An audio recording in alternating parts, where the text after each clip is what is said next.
కాయ నమో నమః.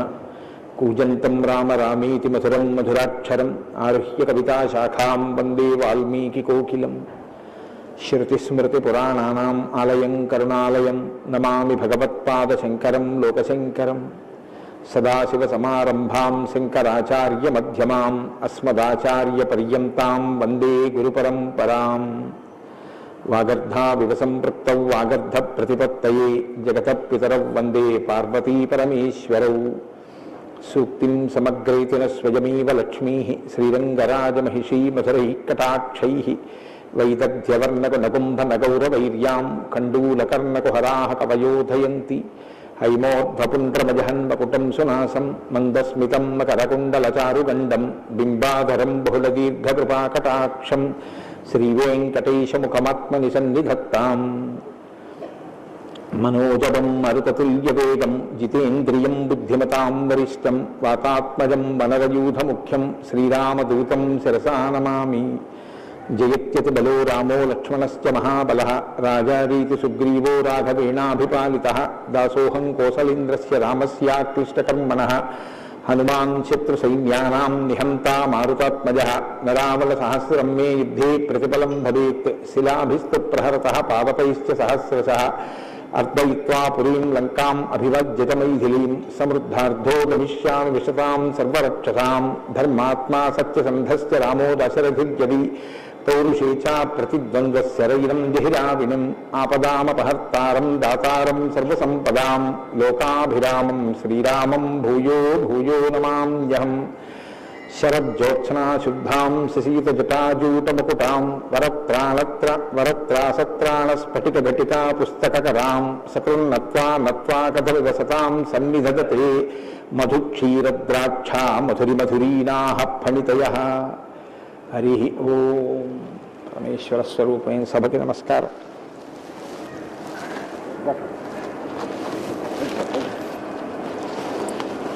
శంకర భగవత్పాదుల చేత ప్రతిష్ఠించబడినటువంటి భారతదేశం నాలుగు మూలలా ఉన్నటువంటి 4 పీఠాలలో సార్వభౌమ పీఠంగా పరిగణింపబడినటువంటి దక్షిణ భారతదేశంలోని శృంగగిరి పీఠానికి ఆధ్వర్యం వహిస్తున్న పూజ్యపాదులు శ్రీ శ్రీ శ్రీ భారతీ తీర్థస్వామి వారి యొక్క దివ్యమైనటువంటి సందేశంతో ప్రారంభమై వారి యొక్క అనుగ్రహ ఆశీస్సులతో ప్రారంభమైన ఈ శ్రీరామాయణ యజ్ఞ కార్యక్రమంలో 42 రోజుల పాటు 7 రోజులు ఒక కాండ చప్పున 6 కాండలు 6 ఏళ్ళు 42 రోజులలో పూర్తి చేసి చిట్ట చివర పట్టాభిషేకం వరకు శ్రీరామాయణాన్ని సంపూర్ణంగా ప్రవచనం చేసేటటువంటి భాగ్యం నాకు కలగడం పరమేశ్వరుని యొక్క నిర్హేతుక కృపాకటాక్ష వీక్షణంగా భావన చేస్తున్నాను.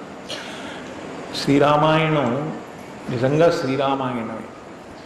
ఎందుచేత నేను ఈ మాట అంటున్నానంటే ఇప్పుడే మీరు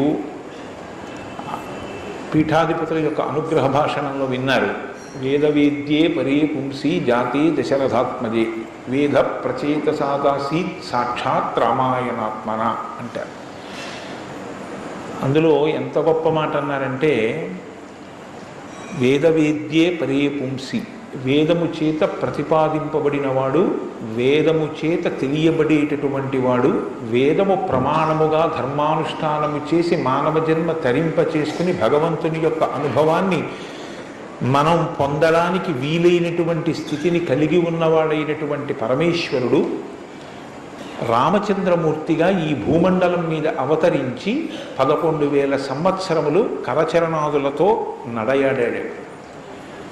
రాముడు వేదము చేత ప్రతిపాదింపబడినటువంటి పరమేశ్వర స్వరూపం. ఆ భగవంతుడే రాముడిగా వచ్చాడు. భగవంతుణ్ణి ప్రతిపాదించేటటువంటి వేదం వాల్మీకి మహర్షి నోటి వెంట శ్రీరామాయణంగా వచ్చింది. అందుకే శ్రీరామాయణానికి వేదోపబృంహణము అని పేరు. వేదమే రామాయణం. వేదం దేన్ని ప్రతిపాదిస్తుంది? ప్రధానంగా వేదమంతా ధర్మమే ప్రతిపాదన చేస్తుంది. ధర్మం అంటే ఏమిటి? ధ్రియతేవా జనైరితి ధర్మం అని అమరకోశం. ధర్మం అంటే తెలుసుకోవడం ధర్మంలో ఒక భాగం. కేవలం తెలుసుకోవడం ధర్మం కాదు. తెలుసుకున్నాడు, అనుష్ఠించడు, అప్పుడు ధర్మమా అంటే ధర్మం కాదు. మీరు శ్రీరామాయణాన్ని జాగ్రత్తగా పరిశీలన చేస్తే రాముడికి ఇన్ని తెలుసో ఎంత తెలుసో, రావణుడికి అన్ని తెలుసు అంతా తెలుసు. కానీ రాముడి ముందు రావణుడు ఎందుకు నిలబడలేకపోయాడు? ఒక్కటే కారణం, తాను తెలుసుకున్నది తాను విన్నది అనుష్ఠించాడు రామచంద్రమూర్తి. తాను విన్నది తాను తెలుసుకున్నది తన సౌకర్యానికి అనుగుణంగా మార్చుకుని దబాయించి బ్రతికే ప్రయత్నం చేస్తాడు రావణాసురుడు. ధర్మాన్ని మీరు తెలుసుకోవడం ప్రధానం ఎంతో, దాన్ని అనుష్ఠించడం కూడా అంతే అవసరం. అనుష్ఠానానికి పనికిరానటువంటి ధర్మం ఉపయోగం లేనిది అవుతుంది. ఇంట్లో కర్ర ఉంది, వీధిలో కుక్క ఉంది. కుక్క మీ మీద పడడానికి ఉద్యుక్తమవుతున్న సమయంలో మీ ఇంట్లో కర్ర ఉంది కదా అని మీ మీద పడ్డం మానదు. మీ చేతిలో కర్ర ఉంటే కుక్క మీ మీద పడకుండా ఉంటుంది. ధర్మో రక్షతి రక్షిత అన్న మాటకు అర్థం ఏంటంటే, మీరు ధర్మాన్ని అనుష్ఠిస్తే మిమ్మల్ని ధర్మం కాపాడుతుంది. ధర్మం విషయంలో తెలుసుకోవలసినటువంటి అత్యంత ముఖ్యమైన విషయం ఒకటి ఉంటుంది. ధర్మం ఇలా అనుష్ఠిస్తే అలా వెంటనే ఫలితం ఇవ్వాలని ఎక్కడ ఉండదు, ఒకచో అలా ఉండొచ్చు. ధర్మం ఎటువంటిదంటే, పంట పండడం కోసమని చెప్పి వ్యవసాయదారుడు భూమిని దున్నడం మొదలు పెడతాడు. భూమిని దున్నగానే పంట పండుతుందా? భూమిని దున్నిన తరువాత వర్షం పడే వరకు ఎదురు చూడాలి. వర్షం పడితే పంట పండుతుందా? విత్తనాలు వేయాలి. విత్తనాలు వేస్తే పంట పండుతుందా? మొలకలెత్తాలి. మొలకలెత్తినంత మాత్రాన పంట పండుతుందా? దానికి చీడా పీడా పట్టకుండా సస్యరక్షణ చేసుకోవాలి. 6 గాలము శ్రమిస్తే చిట్ట చివర ఆ పంట బాగా చేతికొచ్చి ఫలసాయాన్ని ఇస్తుంది.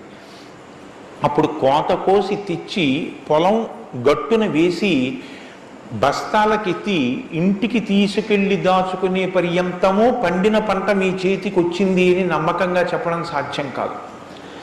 ధర్మం కూడా అంతే. ఇవాళ మీరు ధర్మం చేశారు అని వెంటనే ఫలితం ఇవ్వదు. అధర్మం కూడా అంతే. మీరు ఇవాళ అధర్మం చేశారు అని వెంటనే ఫలితం ఇవ్వదు. లోకంలో మీరు చూస్తూ ఉంటారు, ఒక్కొక్కడు చాలా పాపాచరణముతో ఉంటాడు, ఈశ్వరుని యందు భక్తి ఉండదు, శాస్త్రం ఏది వద్దందో అది చేస్తూ ఉంటాడు, కానీ సర్వసుఖములను అనుభవిస్తూ ఉంటాడు. మనకేమనిపిస్తుందంటే, ఆయన ఈశ్వరుణ్ణి ధిక్కరించాడు కదా, ఆయన ఏం ధర్మం పాటించట్లేదు కదా, ఆయన ఏం వేద ప్రమాణాన్ని అంగీకరించట్లేదు కదా, ఆయన సంతోషంగా సుఖంగా ఉన్నాడు.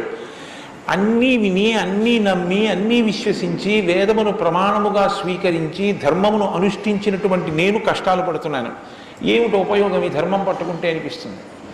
ధర్మం పట్టుకోవడం ఎటువంటిది అంటే, పంట పండడం కోసమని పొలం దున్నడం లాంటిది. పొలం దున్ని కష్టపడిన వాడికి పంట ఎప్పటికైనా చేతికొచ్చినట్టే. ధర్మాన్ని అనుష్ఠించిన వాడికి కూడా ధర్మం కాపాడి తీరుతుంది. అధర్మం ఇంటికి అంటుకున్నటువంటి చిన్న మంట లాంటిది.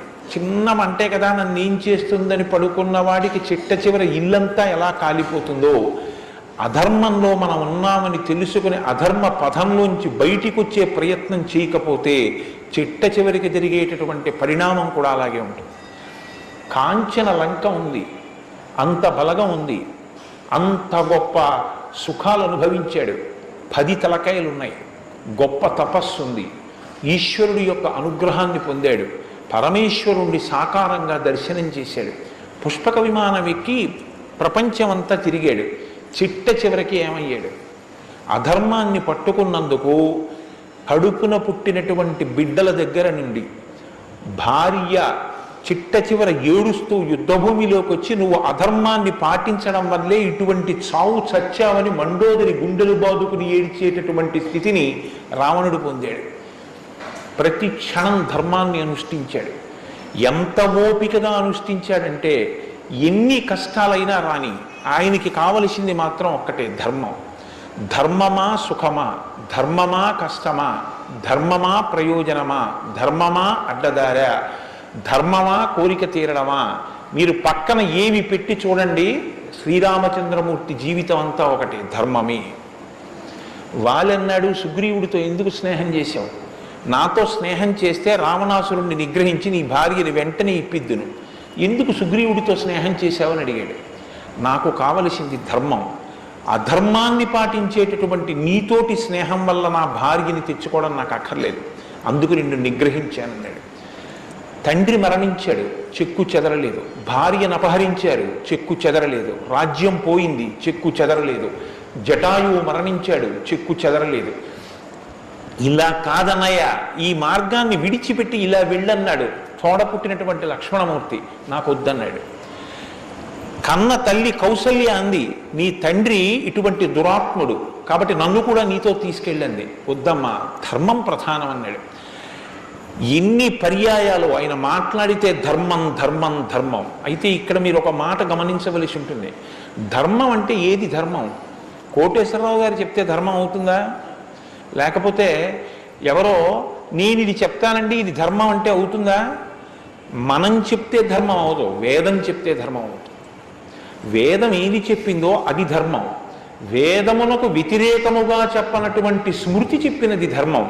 వేదమునకు వ్యతిరేకంగా చెప్పని స్మృతి చెప్పిన మాట పాటించిన వాడిది ధర్మం. ఆ ధర్మం ఎవడు పట్టుకుంటాడో వాడే శ్రీరాముడు. ఆ ధర్మాన్ని ఎవడు పట్టుకుంటాడో వాడు అంతిమంగా పొందేది ఏదంటే విజయమే. 11,000 సంవత్సరములు ఈ భూమండలాన్ని పరిపాలించినటువంటి రామచంద్రమూర్తి పడనటువంటి కష్టం లేదు. ఇన్ని కష్టాలు పడుతున్నా ఆయన ఇతరులకు సుఖాన్ని ఇచ్చాడు, ఇతరులకు ఆనందం ఇచ్చాడు, ఇతరులకు సంతోషం ఇచ్చాడు తప్ప నేను ఇంత కష్టంలో ఉన్నాను మీరు ఎందుకు నవ్వాలని ఆయన ఎన్నడూ అడగలేదు. అందుకే రాముడు యోగి అన్నారు పెద్దలు. యోగి అంటే పైన ఎన్ని కష్టాలైనా రావచ్చు కానీ లోపల మాత్రం తాను నిర్వికారంగా ఉంటాడు. అందుకే పుట్టినది కూడా నవమి తిథి నాడు పుట్టాడు మహానుభావుడు. 9 అంకెకున్న గొప్పతనం చూడండి. మీరు ఎంత పెట్టి 9ని హెచ్చవేయండి మళ్ళీ 9గా మారుతూ ఉంటుంది. 9 ఒకట్ల 9, 9 2 18, 8 1 9, 9 3 27, 7 2 9, 9 4 36, 6 3 9, 9 5 45, 5 4 9. ఏం చేసినా మళ్ళీ 9 అవుతూ ఉంటుంది. ఎన్ని కష్టాలు బయట రానివ్వండి, ఎన్ని వైక్లభ్యాలు కలగనివ్వండి, లోపల మాత్రం రాముడు ఎప్పుడూ ధర్మాన్నే పట్టుకొని ఉంటాడు. ధర్మాన్ని పట్టుకోవడం అంటే రాముడు రామాయణంలో మాట్లాడింది మీరు గమనించాలి. ఎప్పుడైనా రామాయణం చదవడం, రామాయణం వినడం అంటే ఒక్క పర్యాయం అని మీరు అనుకోకండి. రామాయణాన్ని బహుకోణాలలో చదవండి. రాముడు మాట్లాడితే అని రామాయణం చదవండి ఒకసారి. రాముడు ఎప్పుడు నేను ఇలా చెప్తాను అని అనడు. రాముడు ఎప్పుడు చెప్పినా ఎలా చెప్తాడంటే ఋషులు ఇలా చెప్పారంటాడు, పెద్దలు ఇలా చెప్పారంటాడు, శాస్త్రం ఇలా చెప్పిందంటాడు తప్ప నేను ఇలా చెప్తానన్నాడు రాముడు. తన నిర్ణయం కాదు, తాను ఏది చెప్పాలో కాదు, శాస్త్రం ఏం చెప్పిందో చెప్తాడు, ఋషులు ఏం చెప్పారో చెప్తాడు, పెద్దలు ఏం చెప్పారో చెప్తాడు, తాను ఎందుకు ధర్మాన్ని అనుష్ఠిస్తున్నానో చెప్తాడు. తన జీవితాన్ని ఆదర్శవంతంగా తీసుకొచ్చి మనుష్య జాతికంతటికి ఫలంగా అందించాడు. అటువంటి ధర్మాత్ముడైనటువంటి రామచంద్రమూర్తి మనుష్యుడిగా అవతారాన్ని స్వీకరించి ఉండకపోతే అసలు మనుష్యుని యొక్క జన్మ ప్రయోజనం ఇంత గొప్పవాడా మనిషి అన్న విషయమే లోకానికి అర్థమయ్యుండేది కాదు. ఎందుకంటే మీరు ఒక విషయాన్ని జాగ్రత్తగా గమనించండి. రామావతార స్వీకారానికి ముందరే రామనామం లోకంలో ఉంది. రామావతారానికి ముందు రామనామం లేకపోతే వాల్మీకి మహర్షికి రామనామాన్ని ఎలాగా ఉపదేశం చేశారు ఋషులు? ఆయనకి ఉపదేశం చేసిన తరువాత కదా రామచంద్రమూర్తి అవతారం వచ్చింది. ఆయన వాల్మీకిగా మారిన తరువాత కదా రాముడు పుట్టింది. కాబట్టి రామ అన్న నామం సాక్షాత్తు ఈశ్వరుడి యొక్క నామం. అది రమయతీతి రామ, లోకులనందరినీ రమింపచేసేటటువంటి నామం. అంతటి మహోత్కృష్టమైనటువంటి శీల సంపద కలిగినటువంటి వాడు రామచంద్రమూర్తి. అందుకే రామాయణాన్ని రామచంద్రమూర్తిని ఎంతకాలం మనుష్య జాతి ఆరాధన చేస్తుందో అంతకాలం మానవత్వం బ్రతికుంటుంది. ఏనాడు రామచంద్రమూర్తిని మర్చిపోతామో, ఏనాడు రామాయణం మనకు అక్కర్లేదని అంటామో ఆనాడు మనిషిగా కనపడుతున్న మనుష్యత్వం చచ్చిపోతుంది, మానవత్వం చచ్చిపోతుంది, నరత్వం చచ్చిపోతుంది. అది పోయిన నాడు నరజన్మ యొక్క ప్రయోజనమే పోతుంది. అందుకే మీరు చూడండి, విష్ణువు దశావతారములను స్వీకరించారు. వేదోద్ధారణ, మందరాభరణ, వృద్ధీధర్మ నిర్మాణ, ప్రహ్లాదత్రాణ, బలిప్రతారణ, నృపాహంకార నిర్వాపన, వైదేహీరమణ, ధనంజయ జయ వ్యాపార పారీణ, క్షోణీ దివ్యత్కరుణ, తమోహరణ, తండ్రి వెంకటేశ ప్రభో. ఇన్ని అవతారాలు స్వీకరించినా ఆ అవతార పరిసమాప్తి అయిపోయిన తరువాత మనం పిలిస్తే ఇక లక్ష్మీనారాయణులని పిలుస్తాం. ఒక వామనమూర్తి అవతార పరిసమాప్తి అయిపోయింది, ఏమంటాం? లక్ష్మీనారాయణులు. ఒక పరశురాముడు, లక్ష్మీనారాయణులు. ఒక మత్స్యావతారం, లక్ష్మీనారాయణులు. ఒక్క సీతారాముల అవతారంలో మాత్రం యుగాలు మారిపోయినా ఆ అవతారాన్ని సీతారాములని పిలుస్తాం. భార్యాభర్తలు ఎలా బతకాలో నేర్పినటువంటి అవతారం రామావతారం. అన్నదమ్ములు ఎలా బతకాలో నేర్పిన అవతారం రామావతారం. తండ్రి కొడుకులు ఎలా బతకాలో నేర్పిన అవతారం రామావతారం. ఒక ఉద్యోగి యజమాని ఎలా బతకాలో నేర్పిన అవతారం రామావతారం. చివరికి ఎంత కష్టం కడుపులో ఉన్న రాజారాముడిగా సింహాసనం మీద కూర్చోవలసి వస్తే ప్రజల్ని కన్నబిడ్డల్లా పరిపాలించగలిగినటువంటి ధర్మాన్ని నిలబెట్టుకోగలిగినటువంటి సంపూర్ణత్వాన్ని సంతరించుకున్నటువంటి మనుష్య స్థితిని పొందిన అవతారం రామావతారం. మీకు జీవితంలో అనుష్ఠాన పర్యంతంలో ఎక్కడ ఏ విషయం గురించి అనుమానం వచ్చినా మీకు రామాయణం జీర్ణమైతే మీకు వెంటనే శ్రీరామాయణం జ్ఞాపకానికి వస్తుంది. అప్పుడు రాముడు ఇలా ప్రవర్తించాడు అని మీకు జ్ఞాపకం వస్తుంది. రామాయణం మీకు జీర్ణమైతే మీ భాష తీరు మారిపోతుంది. రామాయణం మీకు జీర్ణమైతే మాట ఎంత గొప్పదో మీకు అర్థం అవుతుంది. నేను అందుకే మీకు మనవి చేశాను, రామాయణాన్ని రామాయణంగా చదవకండి అని. రామాయణం జ్యోతిష శాస్త్రం, రామాయణం వాస్తుశాస్త్రం, రామాయణం ధర్మశాస్త్రం, రామాయణం వాక్కు, రామాయణం ధర్మ పరిపాలన, రామాయణం న్యాయం, రామాయణం సామాజిక శాస్త్రం, రామాయణం శకున శాస్త్రం, రామాయణం పర్యావరణం, రామాయణం గురుభక్తి, రామాయణం శిష్యధర్మం. మీ ఇష్టం, ఎలా చదవండి, రామాయణం అలా వస్తుంది. మీకు ఇచ్చినది మట్టి ముద్ద, మీరు దాంతో మూకుడు చేసుకుంటారో, పళ్ళెం చేసుకుంటారో, ప్రమిద చేసుకుంటారో, గిన్నె చేసుకుంటారో, గరిటె చేసుకుంటారో మీ ఇష్టం. రామాయణాన్ని మీరు ఎలా చూడాలనుకుంటే మీకు అలా కనపడుతుంది. శ్రీరామాయణానికి ఉన్న గొప్పతనం ఏమిటంటే వాల్మీకి మహర్షి ఎవ్వరికీ కూడా కితాబులు ఇవ్వరు. రావణాసురుడు దుష్టుడని వాల్మీకి మహర్షి అనరు. వాల్మీకి మహర్షి చెప్పేది ఇలా చేశాడని చెప్తారు. తెల్లవారకట్ట లేచాడు, పరస్త్రీ పట్ల కామంతో మనసు కదిలింది. నీకు నచ్చి నీకు కూడా అలా ఉండాలనుకుంటే నీ ఇష్టం, నీ తల కూడా తెగిపోతుంది. నీవు కూడా పుత్రమిత్ర కళత్రాదులతో భంగపాటు పొందుతావు. రాముడు నిద్రలేస్తూనే నదీ స్నానం చేసి సంధ్యావందనం చేశాడు. నువ్వు రాముడిలా ఉండాలనుకుంటే 7 తరాలు తరిస్తాయి. నీకేది కావాలో నువ్వు నిర్ణయించుకో. రాముడు గొప్పవాడని చెప్పరు, రావణుడు తక్కువవాడని చెప్పరు. నువ్వేది తెలుసుకోవాలో అది నువ్వు తెలుసుకుని అనుష్ఠించాలి. అది శ్రీరామాయణం యొక్క గొప్పతనం. అంత గొప్ప అవతారంలో రాముడు ఎప్పుడు మాట్లాడినా ఋషివాక్కుని సమర్థిస్తాడు. రాముడు ఎప్పుడు మాట్లాడినా వేదవాక్కుని సమర్థిస్తాడు. రాముడు ఎప్పుడు మాట్లాడినా ధర్మాన్ని సమర్థిస్తాడు. ఇది మీరు బాగా జ్ఞాపకం పెట్టుకోవాలి. మనం శ్రీరామాయణం వింటున్నది శృంగగిరి పీఠంలో వింటున్నాం. అదేమిటంటే పీఠ శాఖ కదా అని మీరు అనొచ్చు. ఆత్మావై పుత్రనామాసి, కొడుక్కి తండ్రికి అభేదం. బింబం ఎందులోంచి వచ్చిందో ఆ బింబం వచ్చినటువంటి లేదా ప్రతిబింబం పుట్టిన బింబం రెండూ ఒకటే. అద్దం ముందు నిలబడితే నా ప్రతిబింబం కనబడితే ఆ ప్రతిబింబం బొట్టు పెట్టుకోలేదు అనుకోండి, దిక్కుమాలిన ప్రతిబింబమా, బొట్టు పెట్టుకోవద్దా, తప్పు కదా అని ప్రతిబింబానికి బొట్టు పెడితే నాకు బొట్టు వస్తుందా? బింబానికి బొట్టు పెట్టుకుంటే ప్రతిబింబానికి బొట్టు వస్తుంది. బింబానికి ప్రతిబింబానికి తండ్రికి కొడుక్కి గురువుకి శిష్యుడికి అభేదమైతే గుంటూరు శృంగగిరి పీఠ శాఖకి ఎక్కడో కర్ణాటక రాష్ట్రంలో ఉన్న శృంగగిరి పీఠానికి నా దృష్టిలో అభేదం. శృంగగిరి పీఠంలో కూర్చుని శ్రీరామాయణ ప్రవచనం చెయ్యవలసి వస్తే నేను ఒక మాట చెప్పకుండా రామాయణాన్ని ప్రారంభించేస్తే నేను ఒక పొరపాటు చేసిన వాడిని అవుతాను. ఇన్ని పీఠాల్ని స్థాపించినటువంటి శంకర భగవత్పాదులు అవతార పరిసమాప్తి చేస్తూ ఒక మాట చెప్పారు. వేదో నిత్యమధీయతాం తదుదితం కర్మస్వనుష్ఠీయతాం. ప్రతిరోజు వేదం చదువుకో.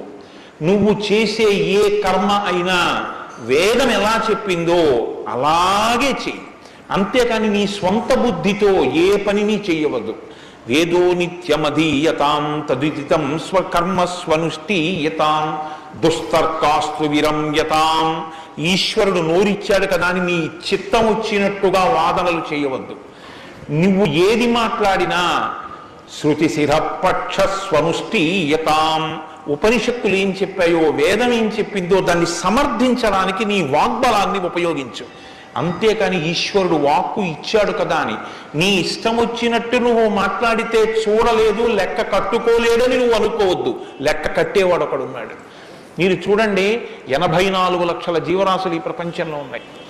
84 లక్షల జీవరాశుల్లో 83,99,999 జీవరాశులకు వాక్కు లేదు.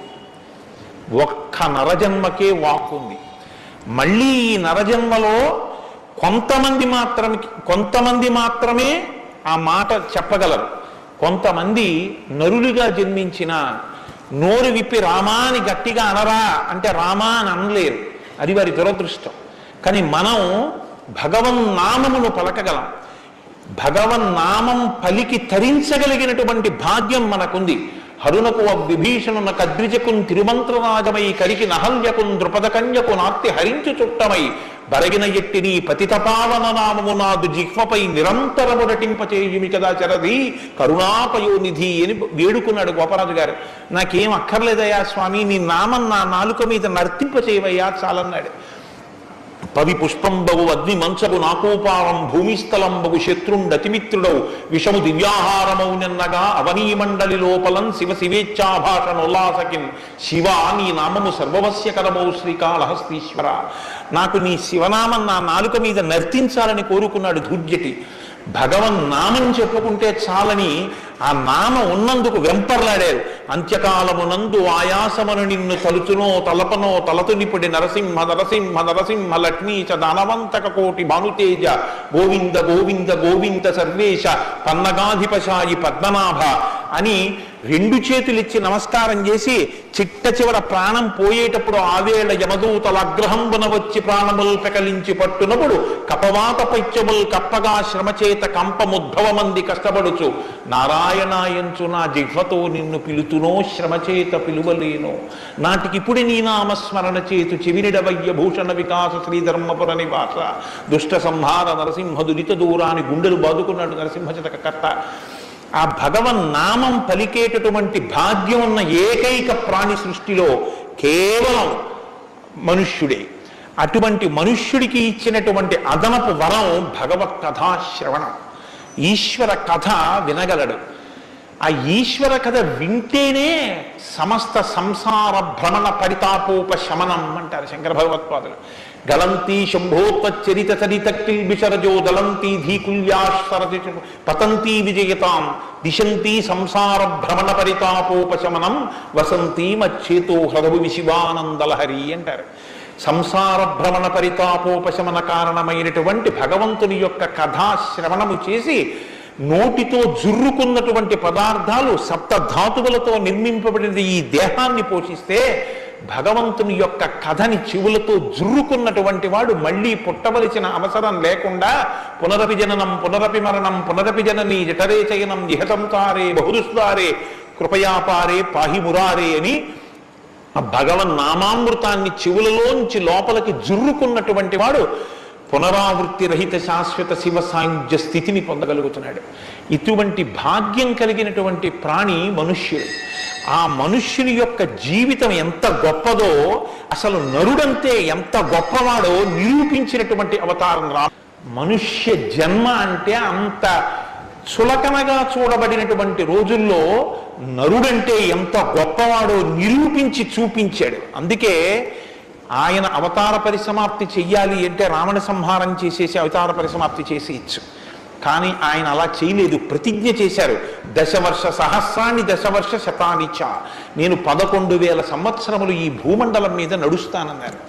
దేని కొరకు అంటే 11,000 సంవత్సరములు నేను ఈ భూమి మీద ఉండి భార్యాసహితుడనై బిడ్డల్ని కని ధర్మాన్ని అనుష్ఠించి ఒక నరుడు ధర్మాన్ని పట్టుకుంటే ఎంత గొప్పవాడు కాగలడో నిరూపిస్తానన్నాడు రాముడు. అటువంటి నరుడి కథ అయినటువంటి రామకథ వినకపోతే, రాముడికి కృతజ్ఞతలు ఆవిష్కరించకపోతే, మనసార రామనామం చెప్పకపోతే, రామచంద్రమూర్తికి నమస్కరించకపోతే ఆ జన్మ వృధా అయిపోయినటువంటి జన్మ. అంతటి మహాత్ముడు రామచంద్రమూర్తి. కాబట్టి వేదవేద్యే పరే పుంసీ జాతే దశరథాత్మజే వేద ప్రచేత సాదాసీత్ సాక్షాత్ రామాయణాత్మన. వేదము వేదోపబృంహణమై రామకథగా భూలోకంలో వచ్చింది. ఆ వేదము ఈశ్వరుని యొక్క శ్వాస. ఈ వేదము వాల్మీకి గిరి సంభూత. వాల్మీకి అనబడేటటువంటి పర్వతంలోంచి పుట్టినటువంటి ఒక జీవనది. వేదము మనం వెళ్ళి స్నానం చెయ్యాలి, మనం వెళ్ళి దర్శనం చెయ్యాలి. రామాయణము ప్రవహించి ఇంటింటి ముందు నుంచి విడిపోయినటువంటి గంగ లాంటిది. దక్షిణామూర్తి వేదం, శంకరాచార్యుల వారు రామాయణం. దక్షిణామూర్తి ఎక్కడో ఒక్క చోట కూర్చుని ఉంటారు. సనక సనందనాదులు కూడా ఆయన కూర్చున్న చోటికే వెళ్ళి నమస్కారం చేసి జ్ఞానోపలబ్ధి పొందాలి. శంకరాచార్యుల వారు అలా కాదు. శంభోర్మూర్తిశ్చరతి భువనే శంకరాచార్య రూప. ఆ దక్షిణామూర్తి మౌనం విడిచిపెట్టి ఆసేత హిమాచల పర్యంతం పాదచారి అయి 3 పర్యాయములు పరిగెట్టించి వేద విరుద్ధమైన వాదనలు ఖండించి మళ్లీ వేద విరుద్ధమైన వాదనలు ఈ భారతదేశంలోకి ప్రవేశించకుండా కాపు పెట్టాలన్న ఉద్దేశ్యంతో తూర్పున జగన్నాథ్లో గోవర్ధన పీఠము, పడమర ద్వారకలో కాళికాపీఠము, ఉత్తరమున బద్రికాశ్రమములో జ్యోతిపీఠము, దక్షిణమున శృంగగిరిలో శారదాపీఠము, 4 చోట్ల 4 పీఠములను కాపు పెట్టి గురు పరంపర నిరంతరము కొనసాగేటట్టుగా మనని అనుగ్రహించి వేద విరుద్ధమైన వాదనలు భారతదేశంలో ప్రవేశించకుండా రక్షించినటువంటి మహాపురుషుడైనటువంటి శంకర భగవత్పాదులు తానే ఆసేతు హిమాచలం పరిగెట్టించి ప్రతి ఇంటి ముందుకొచ్చి జ్ఞానబోధ చేసినట్టు రామాయణం అనేటటువంటి గంగ వాల్మీకి గిరిశంభూతయ్యి వాడవాడలా ప్రవహించింది. రామ కథ రామనామం తెలియనివాడు లోకంలో ఉండడు. ఏదైనా తెలియదేమో, రామకథ తెలియనివాడు రామనామం తెలియనివాడు లోకంలో ఉండడు. మంచికైనా రామనామం, చెడుకైనా రామనామం. ఏమయ్యా అంత పని చేసావా? రామరామ అనే చేస్తానండి అంటాడు. ఏదైనా చూడకూడదు చూస్తే రామరామ ఇలాంటిది చూశానేమండి అంటాడు. ఏదైనా మంచి జరిగితే రామరామ ఎంత మంచి మాట విన్నాను ఇవ్వాలంటాడు. భారతీయ సంస్కృతిలో రామనామం మమేకం అయిపోయింది. అటువంటి రామాయణం, అటువంటి రామనామం ధర్మానికి ఆలవాలం. ధర్మాన్ని వ్యతిరేకించడం కన్నా ఘోరమైన పాపం లోకంలో ఇంకోటి ఉండదు.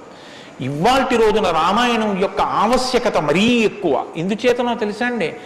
ఒకానొకప్పుడు ధర్మానికి వ్యతిరేకంగా మాట్లాడితేనే చాలా దోషం. అటువంటిది ఇవాళ ఏ స్థితి వచ్చేసిందంటే ధర్మాన్ని ధర్మము అని పేరు పెట్టి వ్యతిరేకంగా మాట్లాడితే బాగుంటుందని ధర్మానికి ఇంకొక పేరు పెట్టి వ్యతిరేకంగా మాట్లాడే రోజులు వచ్చాయి. ఒకడు ఆవుని చంపేయాలనుకున్నాడు. ఆవుని చంపేయండి అంటే మిగిలిన వాళ్ళు బుద్ధి ఉందా లేదా అంటారు. అందుకని ఆవుని ఇంకొక క్రూర మృగం పేరు పెట్టి పిలిచి చంపేయమన్నాడు వాడు. ఎంత గడుసరితనం చూడండి. ఈ పులిని చంపేయండి అన్నాడు. పులిని చంపేయండి అంటే చూడని వాడు ఏమనుకుంటాడు? పులిని చంపేస్తే తప్పేమిటి, వచ్చి ఊళ్ళ మీద పడిపోతుంది అనుకుంటాడు. అది పావుని చంపేయండి అన్నాడు. విన్నవాడు పావు అనుకున్నాడు, కనదు ఆవు. ఆవుని చూపించి పావుని చంపేయండి అన్నాడు. వాడికి తెలియదా ఇది ఆవు అని? తెలుసు. మరి ఆవుని చంపేయండి అని ఎందుకండవు అంటే ఆవుని చంపేయండి అంటే ఆవుని చంపడం ఏమిట్రా అంటారని పావుని చంపేయండి అన్నాడు. తెలిసి ధర్మాన్ని ఆచరించకండి అంటే జనం తిరగబడతారని మూఢ విశ్వాసాల జోలికి వెళ్ళకండి అంటున్నారు. పేరు మార్చారు కానీ వ్యవస్థని ధర్మానికి దూరం చేస్తున్నారు. ఆ స్థితి నుంచి మనం రక్షింపబడాలంటే మనకున్న ఆధారం ఒక్కటే, శ్రీరామాయణాన్ని వినాలి, శ్రీరామాయణాన్ని బాగా తెలుసుకోవాలి, శ్రీరామాయణాన్ని తరచి తరచి గమనించాలి. రామాయణం మనకి తెలుసున్న రామకథే కదా అనుకోకండి. నేను మీకు యథార్థం మనవి చేస్తున్నాను. మీరు రామాయణాన్ని ఎన్ని మాటలు చదవండి, ఎన్ని మాటలు వినండి, మీకు రామాయణం కొత్త కోణంలో ప్రకాశిస్తుంది. రామాయణం కొత్త కోణంలో భాషిస్తుంది. అంత గొప్ప రామాయణం. సరే నువ్వు చెప్పేది రామాయణం కదా, రామాయణం గురించి ఎందుకు అంతసేపు చెప్తావు? మేము ఎదుర వింటాం కదా రామాయణం. అసలు నువ్వు రామాయణం ప్రారంభం చెయ్యి అని మీరు అంటారు. నాకు తెలుసు. శ్రీరామాయణ ప్రారంభం ఎక్కడ జరిగింది అంటే తపస్వాధ్యాయ నిరతం తపస్వీ వాగ్విదాం వరం నరదం పరిపప్రచ్చర్ వాల్మీకి మునిపుంగవం అన్నారు. ఒకానొక నాడు వాల్మీకి మహర్షి తన ఆశ్రమంలో ఉన్నారు. నారద మహర్షి వచ్చారు. నారద మహర్షి వస్తే వచ్చిన నారద మహర్షి ఎటువంటి వారో చెప్తున్నారు. మొదట ఏదో నారదుడు వచ్చారు, వాల్మీకి అడిగారు, అది కాదు ఆ శ్లోకం. మీరు ఆ శ్లోకాన్ని చాలా జాగ్రత్తగా గమనించాలి. ఎటువంటి నారదుడు ఎటువంటి వాల్మీకి మహర్షి ఆశ్రమానికి వచ్చారట? తపస్వాధ్యాయ నిరతం తపస్వి వాగ్విదాం వరం నారదం పరిపప్రచ్చర్ వాల్మీకి మునిపుంగవం. ఈ శ్లోకం నేను చెప్పే ముందు మీతో ఒక మాట నేను మనవి చెయ్యాలి. వాల్మీకి మహర్షి ఆశ్రమానికి నారదుడు వచ్చి సంక్షేప రామాయణం చెప్పిన తరువాత కదా రామాయణం ప్రచారంలోకి వచ్చింది. వాల్మీకి మహర్షి ఆశ్రమానికి నారద మహర్షి వచ్చిన తరువాత రామాయణాన్ని ఎవరికి నేర్పారు? ఆయన రచన చేసి మొట్టమొదట ఎవరికి నేర్పి ఉండాలి? ప్రవాహము అంటే ఎవరి ద్వారానో వెళ్ళాలి కదా. అది మొట్టమొదట లోకంలో దాన్ని ప్రచారం ఎవరితో ప్రారంభమైంది? వాల్మీకి రామాయణ రచన చేసి ఎవరికి నేర్పారు? వాల్మీకి రామాయణ రచన చెయ్యగానే నేర్పిన మొట్టమొదటి శిష్యులు లవకుశులు. లవకుశులకి మొట్టమొదట రామాయణం నేర్పుంటే సీతమ్మ వాల్మీకి ఆశ్రమంలో ఉందా లేదా? ఉంది. వాల్మీకి ఆశ్రమంలోకి సీతమ్మ వచ్చి లవకుశులు పెద్దవాళ్ళై గురువు గారి దగ్గర శ్రీరామాయణాన్ని ఉపదేశం పొందడానికి యోగ్యమైనంత వయస్సు వచ్చేసిన తరువాత నారద మహర్షి వచ్చారు. వచ్చి సంక్షేప రామాయణం చెప్పారు. అప్పటి వరకు రామాయణం లేదు లోకంలో, అంతే.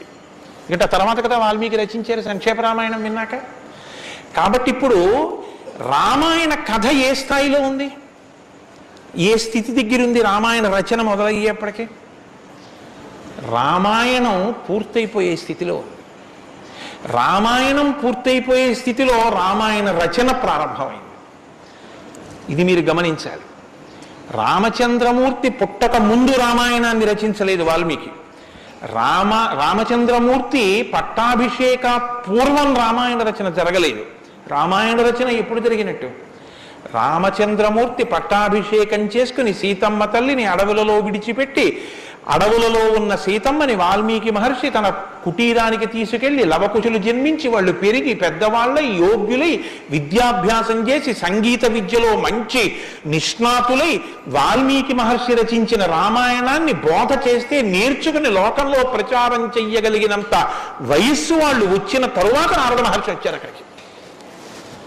అలా ఎందుకు జరగాలి అంటే, వచ్చినటువంటి మహానుభావుడు రామచంద్రమూర్తిగా వచ్చాడు, మనుష్యుడిగా నడిచి చూపించేశాడు. అప్పటికే 11,000 సంవత్సరాలు ఇంచుమించు పూర్తయిపోతున్నాయి.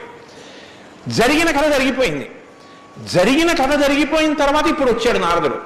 ఇప్పుడు జరిగిపోయిన కథలో అడుగు తీసి అడుగు వేస్తే ధర్మం. రామాయణంలో అడుగు తీసి అడుగు వేస్తే ఎంత కథ చెప్పాలండి నారదుడు వాల్మీకి మహర్షికి? రాముడు పుట్టుక ముందు దగ్గర నుంచి చాలా కష్టపడి రాముడు ఇలా మాట్లాడాడు, రాముడు అలా మాట్లాడాడు, సీతమ్మ రాముడి దగ్గరికి ఇలా వెళ్ళింది, దశరథ మహారాజు గారి దగ్గరికి రాముడు ఇలా వెళ్ళాడు, రాముడు కౌశల్య దగ్గరికి ఇలా వెళ్ళాడు, రాముడితో ఇలా మాట్లాడాడు, ఇవన్నీ నారదుడు చెప్పాలి. నారదుడు ఎలా చెప్పగలడు? చెప్పగలడు. సర్వజ్ఞుడు, మహానుభావుడు, గురుస్వరూపం కాబట్టి చెప్పగలడు. కానీ అలా చెప్తూ వెడితే రామాయణం ఎవరు చెప్పినట్టు అవుతుంది? నారదుడు చెప్పింది వాల్మీకి రాసింది అవుతుంది. మరి వాల్మీకి రామాయణ రచన చేశారని మనం ఎలా చెప్తున్నాం? ఒకటే కారణం, సంక్షేప రామాయణమే నారదుడు చెప్పాడు. కేవలం ఒక 100 శ్లోకాల దగ్గరలో రామకథని ఒక్కసారి అలా చిన్న మాల కింద అల్లి చెప్పి వెళ్ళిపోయాడంతే. మిగిలిన రామకథ రాముడు ఎలా కదిలాడో, ఎలా అడుగేశాడో, ఎలా నడిచాడో, ఎలా మాట్లాడాడో ఇవన్నీ వాల్మీకి మహర్షికి కనపడ్డాయి. ఎప్పుడు? అయిపోయాక కదండి. రాముడు పుట్టేశాక, రాముడు మాట్లాడాక, రాముడి పెళ్ళైపోయాక, రాముడు యుద్ధం చేశాక, రాముడు అప్పుడు సీతమ్మతో అంతఃపురంలో ఇలా మాట్లాడాడని వాల్మీకి తెలిసింది. ఎలా తెలిసింది? 2 కారణాలతో తెలియాలి. రాముడు చెప్పాలి, 2 వాల్మీకి ఊహ చెయ్యాలి. రాముడు చెప్తే అన్నీ అలా ఏకాంతంలో తాను సీతమ్మతో మాట్లాడినవి కూడా చెప్తాడా? మర్యాద పురుషోత్తముడైన వాడు. 2 ఊహ చేస్తే ఊహ నిజం కావాలని ఎక్కడుంది? అప్పుడు రామాయణం మీరు వేదోపబ్రహ్మణంగా ప్రమాణంగా ఎలా స్వీకరించి చెప్పుకుంటున్నారు ఇవాళకి? కాబట్టి ఆ రెండిటికి మధ్యలో ఏదో ఉండాలి మీరు నమ్మాలంటే కదా. ఇప్పుడు చెప్పండి, రామాయణం ఓ కొత్త కోణంలో మీరు వినవలసిన అవసరం ఉందా లేదా ప్రారంభంలోనే? కాబట్టి నారదుడు వచ్చాడు, వాల్మీకి చెప్పాడు, అంతే. వినకండి. ఎటువంటి నారదుడు వచ్చాడు, ఎటువంటి వాల్మీకి చెప్తున్నాడు, అసలు ఏ స్థితిలో ఉన్నారు ఇప్పుడు వాల్మీకి మహర్షి అంటే, సీతమ్మ తల్లి ఆయన ఆశ్రమంలో ఉంది. సీతమ్మ తల్లి ఊరట పొందడానికి కావలసిన వాతావరణం ఆశ్రమంలో ఉంది. ఆయన నిరంతరము కూడా తపస్వి అయి ఉన్నారు. తపస్వి అంటే కృచ్ఛత్యాంద్రాయణాది వ్రతములు చేసేటటువంటి వాడు. అంటే శుక్లపక్షంలో తిథులు పెరుగుతున్నప్పుడు ఒక్కొక్క ముద్ద పెంచుకుంటూ పెడతారు. పౌర్ణమికి పూర్తిగా భోజనం చేస్తారు. బహుళపక్షంలో ఒక్కొక్క ముద్ద తగ్గిస్తూ అమావాస్య వచ్చేటప్పటికి పూర్ణంగా ఆహారం విడిచిపెట్టేస్తారు. ఇలా విడిచిపెట్టి నిరంతరం వేదం చదువుకుంటూ వేదము చేత ప్రతిపాదింపబడిన పరమేశ్వర స్వరూపాన్ని ఇక్కడ అనుభవంలోకి తెచ్చుకునే ప్రయత్నం చేస్తారు. అహం బ్రహ్మాస్మి అంటే అది కదండి. శృంగగిరి పీఠానికి మహావాక్యం అహం బ్రహ్మాస్మి, నేనే ఈశ్వరుడును అన్న వాక్యాన్ని అనుభవపూర్వకం చేసుకోవాలి. దానికి వ్రతం అంతా కర్మాచరణం. ఇప్పుడు ఈ కర్మాచరణమంతా చేసి తపిస్తున్న వాల్మీకి దేని కొరకు తపిస్తున్నారు? బ్రహ్మముగా తనను తాను తెలుసుకొనుట కొరకు ప్రయత్నిస్తున్నారు. ఇప్పుడు యోగ్యమైన కాలం సిద్ధించింది. యోగ్యమైన కాలం సిద్ధిస్తే ఉపదేశం చెయ్యడానికి రావలసిన వాడు ఎవరు రావాలి? గురువుగారు రావాలి. గురువు గారి కన్నా మంగళస్వరూపం లోకంలో ఉంటుందా? ఇంకుండదు. అన్నిటికన్నా మంగళస్వరూపం ఏది అంటే గురువుగారి. గురువు గారి కన్నా గొప్పవాడు, గురువు గారి కన్నా అధికుడు లోకంలో ఉండడు. న గురురధికం న గురురధికం న గురురధికం ఇది శివశాసనతః. గురువు కన్నా అధికుడి లోకంలో లేడు. మరి ఈశ్వరుడండే అని మీకు అనుమానం రావచ్చు. ఈశ్వరుడి కన్నా అధికుడు గురువే. ఎందువల్ల? అసలు గురువు లేకపోతే ఈశ్వరుడి యొక్క అస్తిత్వం ప్రకటనం కాదు. సరికదా? నేను మీకు ఒక మాటలో చెప్పాలంటే, శృంగగిరి పీఠాధిపత్యం వహించిన చంద్రశేఖర భారతీ స్వామి వారి దగ్గరికి ఒక వ్యక్తి వెళ్ళి అన్నాడు, నా దగ్గర ఒకటి కన్నా ఎక్కువ మంత్రాలు ఉపదేశం పొందినవి ఉన్నాయి. నేను ఒక మంత్రానికి ధ్యాన శ్లోకం చేసి మంత్రాన్ని అనుష్ఠిస్తుంటే ఇంకో మంత్రం యొక్క ధ్యాన శ్లోకంలో స్వరూపం కనబడుతోంది, నన్ను ఏం చేయమంటారని అడిగాడు. ఆయన అన్నారు, నీకు ఉపదేశం చేసినటువంటి గురువు గారి పాదాలు నీకు కనపడుతుంటాయా? అయ్యో నాకు చాలా ఇష్టం అండి, మా గురువు గారి పాదాలు నాకు బాగా జ్ఞాపకం. ఏ మంత్రం చేసినా గురువుగారి పాదాలే చూడన్నారు. అలా ఎలా కుదురుతుందండి అన్నాడు ఆయన. ఆ ధ్యాన శ్లోకంలో రూపం కదా చూడాలి. ఏ మంత్రం చేసినా గురువుగారి పాదాలు ఎలా చూస్తాం? ఏ గురుర్ బ్రహ్మ గురుర్ విష్ణు గురుర్దేవో మహేశ్వర, గురువే బ్రహ్మ గురువే విష్ణువు గురువే మహేశ్వరుడు. ఇక గురువు గారి పాదాలే ఆ దేవతలన్నీ. కాబట్టి గురువు గారి పాదాలు చూస్తూ నువ్వు ఏ మంత్రం చెప్పినా ఆ మంత్రం సిద్ధిస్తుంది. అయినప్పుడు ఇప్పుడు గురు దర్శనమే మంగళకరమైనటువంటి దర్శనం. నారదుని యొక్క దర్శనం, నారదుని యొక్క పేరెత్తడం కన్నా గొప్పతనం ఇంకోట్లేదు. కాబట్టి ఇప్పుడు రామాయణ ప్రారంభం దేనితో ప్రారంభమైంది? గురువు గారి దర్శనంతో ప్రారంభమైంది. నారద మహర్షి దర్శనం గురువు యొక్క దర్శనం. ఎవరికి? వాల్మీకి. రామాయణాన్ని నమ్ముకున్న జాతికి ప్రతినిధి. మనకే దర్శనంతో ప్రారంభమైంది? జగద్గురు దర్శనంతో మనకు ప్రారంభమైంది. కాబట్టి ఇప్పుడు ఎవరొచ్చారు? ఆ వచ్చినటువంటి వ్యక్తి సామాన్యమైనటువంటి వ్యక్తి రాలేదు, నారదుడు. ఆ వచ్చినటువంటి వారు మహానుభావుడై తపస్వాధ్యాయ నిరతం, నిరంతరము తపస్సు చేసేటటువంటి వారు. మీతో మాట మనవి చేశాను. తపస్సు అంటే ఈ వ్రతమును ఆచరిస్తూ నిత్య నైమిత్తిక కర్మలను వైక్లభ్యం లేకుండా అనుష్ఠించేటటువంటి వారు. నిత్యకర్మ అని ఒకటి ఉంటుంది, అది ఎప్పుడూ మానడానికి వీల్లేదు. సంధ్యావందనం ఉంది, ఎప్పుడూ మానకూడదు, ఎప్పుడూ చేయవలసిందే. నైమిత్తిక కర్మ ఉంది, ఒక్కొక్క తిథి నాడు ఒక్కొక్కటి చేయవలసి ఉంటుంది. శ్రీరామ నవమి వచ్చింది అనుకోండి, ఏం చెయ్యాలి? శ్రీరామనవమి నాడు ఉదయం నుంచి రాత్రి వరకు శ్రీరామ జయ రామ జయ జయ రామ అన్న 13 అక్షరాల మంత్రాన్ని రాత్రి వరకు చేసి, రాత్రి ప్రదక్షిణం చేసి, ఉపవాసం చేసి, మరునాడు ఉదయం ఎక్కడ మీరు ఈ మంత్రం చేశారో అక్కడికి వచ్చిన తరువాత శ్రీరామ పట్టాభిషేక సర్గ, శ్రీరామావతార సర్గ, ఈ 2 సర్గలు పారాయణ చేయాలి. ఈ 2 పారాయణ చేసి, మొన్న శ్రీరామనవమి నాడు మేము కాకినాడలో అయ్యప్ప స్వామి దేవాలయంలో చేశాం. అవి ఈ 2 సర్గలు పారాయణ చేసి, తదనంతరం ముందు పేదలకి అన్నదానం నారాయణ సేవగా చేసి, తరువాత తాను ఆహారం స్వీకరించాలి. అది శ్రీరామనవమి నాడు చేయవలసినటువంటి విధానం. దీన్ని నైమిత్తిక తిథి ఆచరణము అంటారు. ఒక్కొక్క తిథి ఒక్కొక్కలా చెయ్యాలి. నిత్యకర్మ చేస్తూ, నైమిత్తిక తిథులను చేస్తూ, కృచ్ఛ్రాంద్రాయణాది వ్రతములను చేస్తూ, ఎప్పుడూ వేదాన్ని అలా చదువుకుంటూ, వేదము చెప్పినటువంటి హృదయాన్ని, వేదము చెప్పినటువంటి మంత్రములలో ఉన్న సారమును అవగతం చేసుకుని బ్రహ్మమును అనుభవంలోకి తెచ్చుకునేటటువంటి ప్రయత్నం చెయ్యడానికి ఉపకరణంగా ఈ శరీరాన్ని వాడుకుంటున్నవారు. ఎంత తేడా ఉందో మీరు గమనించండి. మనం ఏం చేస్తామంటే, ఈ శరీరాన్ని పోషించి ఈ శరీరము వలన ఎన్ని సుఖములు పొందవచ్చో అన్ని సుఖములను పొందడానికి సాధనంగా దీన్ని వాడతాం. ఇది ఎందుకు అంటే, దీంతో అబ్బో ఎన్ని రుచులు చూస్తాడో, దీనికి ఎన్ని స్పర్శ సుఖాలు ఇస్తాడో, దీంతో ఎన్ని వినకూడనివి వింటాడో, దీంతో ఎన్ని పీల్చకూడనివి పీలుస్తాడో. వాళ్ళు ఏం చేస్తారంటే, దీన్ని సాధనంగా చేసుకుని దీన్ని ఎలా వాడుకోవాలో అలా వాడుకుంటూ దీన్ని అడ్డు పెట్టుకుని, దీని ద్వారా దేన్ని తెలుసుకున్న తర్వాత ఇది పడిపోయినా పర్వాలేదో అది తెలుసుకోవడానికి ఉపకరణంగా దీన్ని వాడుకుంటారు. ఏమిటో నువ్వు అలా అన్నావు కానీ ఆ మాట ఏం స్పష్టంగా లేదని మీరు అంటారు, నాకు తెలుసు.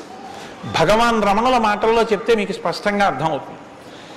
ఇప్పుడు నేను అన్న మాటకి తెలుసుకోవలసినది తెలుసుకునేంత వరకు దీన్ని ఉపకరణంగా వాడుకోవడం అంటే ఏమిటని అడిగారు రమణ మహర్షిని. ఆయన అన్నారు, భోజనం చేశాక విస్తర అవతల పారేయడం. విస్తరని ఏం చేస్తారండి? బాదమాకులు తెచ్చి, చీపురు పుల్లలు తెచ్చి, సన్నగా చీల్చి, ముక్కలు చేసి, అన్నం తినేటప్పుడు ఊడిపోయి అన్నంలో కలిసిపోకుండా జాగ్రత్తగా కుట్టి, ఆకు తెచ్చి వేసుకుని, నీళ్లు జల్లి తుడిచి, పదార్థాలు వేసుకుని, అన్నమంతా తిని ఉత్తరాపోసనం పట్టిన తర్వాత అప్పుడు తీసుకెళ్లి ఆకు మీద పెంటకుప్ప మీద పారేస్తారు. అంతేగాని ఆకు పుట్టింది ఎందుకు అంటే, ఆకు పుట్టింది ఎందుకు అంటే చివరి పెంటకుప్ప మీద పారేయడమేనండి, అది పారేస్తాం అంటారా? దేనికి వాడుకోవాలో దానికి జాగ్రత్తగా వాడుకుని ఆ ప్రయోజనం అయిపోయిన తరువాత పెంటకుప్ప మీద విస్తరాకుని పడేసినట్టు దీన్ని సాధనంగా చేసుకుని దీనిలో ఉండి దీనితో తరించి దీనిలో ఉండి దీని వలన బ్రహ్మం అంటే ఏమిటో తెలుసుకుని అనుభవంలోకి వచ్చిన తర్వాత ఇది పడిపోతున్నా ఇది నేను కాదన్న సత్యం ఎరుకలోకి రావడం వల్ల దీని మీద భ్రాంతి లేకుండా ఇది పడిపోతున్నా సాక్షిగా చూసి ఇది పడిపోయిన తర్వాత తాను ఒకటి ఏది మారని సత్యమో సత్యంగా నిలబడిపోవడాన్ని నిత్య నైమిత్తిక కర్మాచరణ చేత తాను పొందవలసిన స్థితిని పొందగలిగినటువంటి తపస్వాధ్యాయ నిరతుడు అని పిలుస్తారు. ఇప్పుడు నారదుడు అది అంటే ఇప్పుడు ఆయన సద్గురువు మహానుభావుడై ఉన్నాడు. నారం దదాతి ఇది నారద, ఆయన జ్ఞానం ఇస్తాడు. కాబట్టి ఇప్పుడు తపస్వాధ్యాయ నిరతం అటువంటి వారు ఎక్కడికి వచ్చారు? వాగ్విదాం వరం. ఆయన ఇటువంటి వాడు వాగ్విద. వాక్ అంటే వేదం, వాక్ అంటే బ్రహ్మం, విదుడు అంటే తెలుసుకున్నవాడు. విద్ అన్న ధాతువులోంచే వేదము అన్న మాట వచ్చింది. ఏది తెలుసుకున్న తర్వాత ఇంకొకటి తెలుసుకోక్కర్లేదో అది వేదం. ఇప్పుడు తెలుసుకోవడం ఒకెత్తు, తెలుసుకున్న దాన్ని అర్థమయ్యేటట్టు చెప్పగలిగిన ప్రజ్ఞ ఒకెత్తు. ఒక ఆయన తెలుసుకున్నాడు కానీ ఆయన చెప్పలేడు, ఆయన చెప్తే అయోమయంగా ఉంటుంది. ఒక ఆయన స్పష్టంగా చెప్పగలడు, తాను అనుభవించాడు, అనుభవించిన దాని వైపుకి మిమ్మల్ని తిప్పగలడు, ఈ ప్రజ్ఞ ఉన్నవాడు. కాబట్టి వాగ్విదాం వరహ, బ్రహ్మమును బాగా తెలుసుకున్న వాళ్ళల్లో శ్రేష్ఠుడైన వాడు తాను తెలుసుకుని శిష్యుల్ని ఉద్ధరించడం కోసం కిందికి దిగొచ్చి మాట్లాడగలిగినటువంటి ప్రజ్ఞ కలిగిన వాడు. ఇటువంటి వాగ్విదాంవరం నారదం. అటువంటి నారదుణ్ణి ఎవరు ప్రశ్నించారు? ఇప్పుడు అడిగినవాడు వాల్మీకి మహర్షి. ఆయన ఎటువంటి వారు? తపస్వి, తపస్సు చేస్తున్నవారు. తపస్సు అంటే నేను మీకు ఇందాక చెప్పాను, బ్రహ్మమును తెలుసుకోవాలని తాపత్రయంతో ఉన్నటువంటి వారు, భావన వ్యగ్రతతో ఉన్నవారు. ఈయన నారదుణ్ణి అడిగారు. ఏమని అడిగారు? అయ్యా మీరు వచ్చారు, చాలా సంతోషం అండి, నాకు ఏ ఆపదలు రాకుండా మా అబ్బాయికి ఉద్యోగం వచ్చేటట్టు, నాకు సంతోషంగా ఉండేటట్టు, మా ఆశ్రమంలో ఆవులన్నీ ఎప్పుడు పాలిచ్చేట్టు చూడండి అని అడగలేదు. ఆయన ఒక చిత్రమైన ప్రశ్న ఒకటి వేశాడు. అది లోకంలో సాధారణంగా ఎవ్వరూ అడగని ప్రశ్న. అందుకని రామాయణం పుట్టింది, లేకపోతే రామాయణం పుట్టే అవకాశం లేదు.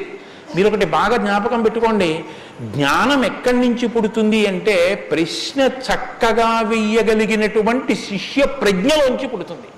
నేను నారదం పరిపప్రచ్ఛ, పరిప్రశ్న చేశారు. ప్రశ్న అంటే అడగడం అండి. నేను ప్రశ్న వేశానండి అంటే అర్థం ఏంటి? నేను మిమ్మల్ని అడిగాను అని. పరిప్రశ్న అంటే ఇది బాగా అర్థం చేసుకోవాలి. నారదుణ్ణి పట్టుకుని ఏదో అడిగేస్తే ఆయన ఏం చెప్పడలాగా, పరిప్రశ్న చేస్తే చెప్పాడు ఆయన. పరిప్రశ్న అంటే, ప్రశ్న అంటే అడగడం, పరి అంటే, పరి అన్న మాట ముందు కలిపారు మహర్షి. పరి అంటే బాగా జ్ఞాపకం పెట్టుకోండి. ఇప్పుడు నేను ఎవరిని అడుగుతున్నానో ఆ మహానుభావుడు నోరు విప్పి చెప్పినటువంటి మాట త్రికాలముల యందు సత్యమే. ఆయన చెప్పిన మాట మీద నాకు అవిశ్వాసం అన్న మాట ఉండక్కర్లేదు. ఆయన అన్నారు అంటే అది జరిగి తీరుతుంది అంతే. ఆయన చెప్పింది చేస్తే ఆ ఫలితం వస్తుంది అంతే. ఆయనటువంటి శక్తివంతుడు. ఈ నమ్మకం మీకు ఉండి అడగడం మొదలు పెడితే శ్రద్ధ, పరిప్రశ్నకి ముందే ఉంటుందో తెలుసా అంటే శ్రద్ధ ఉంటుంది. శ్రద్ధ లేకుండా వినయం ఎలా వస్తుందండి? మీరు నాకు చెప్పండి. ఇప్పుడు నేను ఒక ఆయన దగ్గరికి వెళ్ళి ఇలా అయ్యా నమస్కారం అండి అని ఇలా ప్రణిపాతం చేసి నేల మీద పడి ఎంతో ఇదిగా రెండు చేతులు ఇలా చాపి అయ్యా మీరు నాకు దయచేసి అనుగ్రహించి ఇది చెప్పాలని ఎందుకు అడుగుతాను? ఆయన శక్తివంతుడని నేను నమ్మితేను. వీడి మొహం వీడికేం వచ్చు అనుకున్నాను అనుకో, నేను నీకేం తెలిసేవడా అంటాం అంతే. పరిప్రశ్న చేస్తారేంటి? వినయం ఎప్పుడు ఉంటుంది? ఆయన శక్తివంతుడని తెలిస్తే వినయం ఉంటుంది. ఆయన శక్తివంతుడని మీరు నమ్మడాన్ని శాస్త్రంలో ఏమంటారో తెలుసా అండి? శ్రద్ధ అని పిలుస్తారు. శంకరాచార్యులు వారు భాష్యం చేస్తూ శ్రద్ధ అన్న మాట గురించి ఒక మాట చెప్పారు. శాస్త్రస్య గురువాక్యస్య సత్యబుద్ధ్యావధారణ సా శ్రద్ధా కవితా సిద్ధి యా వస్తూపలభ్యతే. శ్రద్ధ అన్న మాటకు అర్థం ఏమిటంటే, శాస్త్రము చెప్పినా గురువు గారు చెప్పినా అది పరమ సత్యము, ఇక దానికి తిరుగులేదు, అది కాని పాటిస్తే మనకి ఫలితము వచ్చి తీరుతుందని నమ్మడమే శ్రద్ధ అని పేరు. ఆ శ్రద్ధ ఎక్కడుందో దానిలోంచి వినయం వస్తుంది. అప్పుడు గురువు గారిని చూసి వంగి వంగి వంగి వంగి నమస్కరించి మాట్లాడతావు. ఎందుకు మాట్లాడాలి? ఆయన ఏం చేతకాకో మాట్లాడకపోతే ఆనందించలేని వాడో కాడు. ఆయన ఒక్కడు తనలో తాను ఆనందించగలడు. మరి ఇప్పుడు ఎందుకు మాట్లాడుతున్నాడు? నీ కొరకు మాట్లాడుతున్నాడు. ఆయన త్యాగం చేశాడు. ఆయన కంఠానికి శోష కలిగింది, అంటే బాధ కలిగింది. ఆయన ఊపిరికి ఘర్షణ కలిగింది. ఆయన శరీరానికి చెమట పట్టింది. దేని కొరకు? నీ కొరకు. ఆయన నీ కొరకు మాట్లాడుతున్నాడు. ఇది గుర్తిస్తే వినయం. ఈ త్యాగానికి నేనేమి ఇవ్వగలను ఆయనకి? ఈ కృతజ్ఞతాభావంతో నువ్వు నిలబడగలిగితే, అలా నువ్వు ప్రశ్నించగలిగితే పరిప్రశ్న అంటారు. ఇప్పుడు నారదం పరిపప్రచ్ఛ ఇలా ప్రశ్న వేశాడు తప్ప ఏదో ప్రశ్న వేస్తే రామాయణం వచ్చిందని మీరు అనుకోకండి. పరిప్రశ్న చేస్తే రామాయణం వచ్చింది. ఇప్పటి వరకు నారదుడు ఏం మాట్లాడలేదు, మీరు బాగా గమనించండి. వచ్చాడంతే, లోపలికి వచ్చారు, వాల్మీకి మహర్షి చూశారు, అర్ఘ్యపాద్యాదులు ఇచ్చారు, కూర్చోబెట్టారు. ఇప్పుడు పరిప్రశ్న చేస్తున్నారు. ఏ ప్రశ్న వేస్తే అసలు రామాయణం గురించి చెప్పారు ఆయన? వాల్మీకి మహర్షి అడిగిన ప్రశ్న ఏమిటంటే, ఆయన్ని కోన్వస్మిన్ సాంప్రదం లోకే గుణవాన్ కస్య వీర్యవాన్ ధర్మజ్ఞశ్చ కృతజ్ఞశ్చ సత్యవాక్యో దృఢవ్రతః చారిత్రేణి చ కోయుక్తః సర్వభూతేషు కోహితః విద్వాన్ కః కస్సమర్థశ్చ కశ్చైక ప్రియదర్శనః ఆత్మవాన్ కో జితక్రోధో ద్యుతిమాన్ కో నరసూయకః కస్య బిభ్యతి దేవాశ్చ జాతరోషస్య సంయుగే. 16 గుణములు అడిగారు ఆయన. ఈ 16 గుణములు పరిపూర్ణముగా ఉన్నటువంటి ఒక మానవుడు ఈ లోకంలో, ఈ కాలంలో, నేను ఉన్న రోజుల్లోనే, నేను ఇప్పుడు శరీరంతో తిరుగుతుండగా నా మాంసనేత్రంతో చూడడానికి వీలుగా ఎక్కడైనా ఎవరైనా ఉన్నారా అని అడిగాడు. అంటే అలాంటి వారే ఉన్నారు. ఆయన భార్యయే తన ఆశ్రమంలో ఉంది. ఇది తెలుసా వాల్మీకి? తెలియదని చెప్పవలసి ఉంటుంది. మరి ఇప్పుడు ఎందుకు వచ్చింది ఈ ప్రశ్న ఆయన నోటి వెంట? అమ్మవారు వచ్చింది కాబట్టి వచ్చింది. అమ్మవారు ఎందుకు వచ్చింది? అసలు రహస్యం ఏమిటంటే, రామాయణం లోకానికి అందాలంటే సీతమ్మ యొక్క సేవాభాగ్యం వాల్మీకి లభించాలి.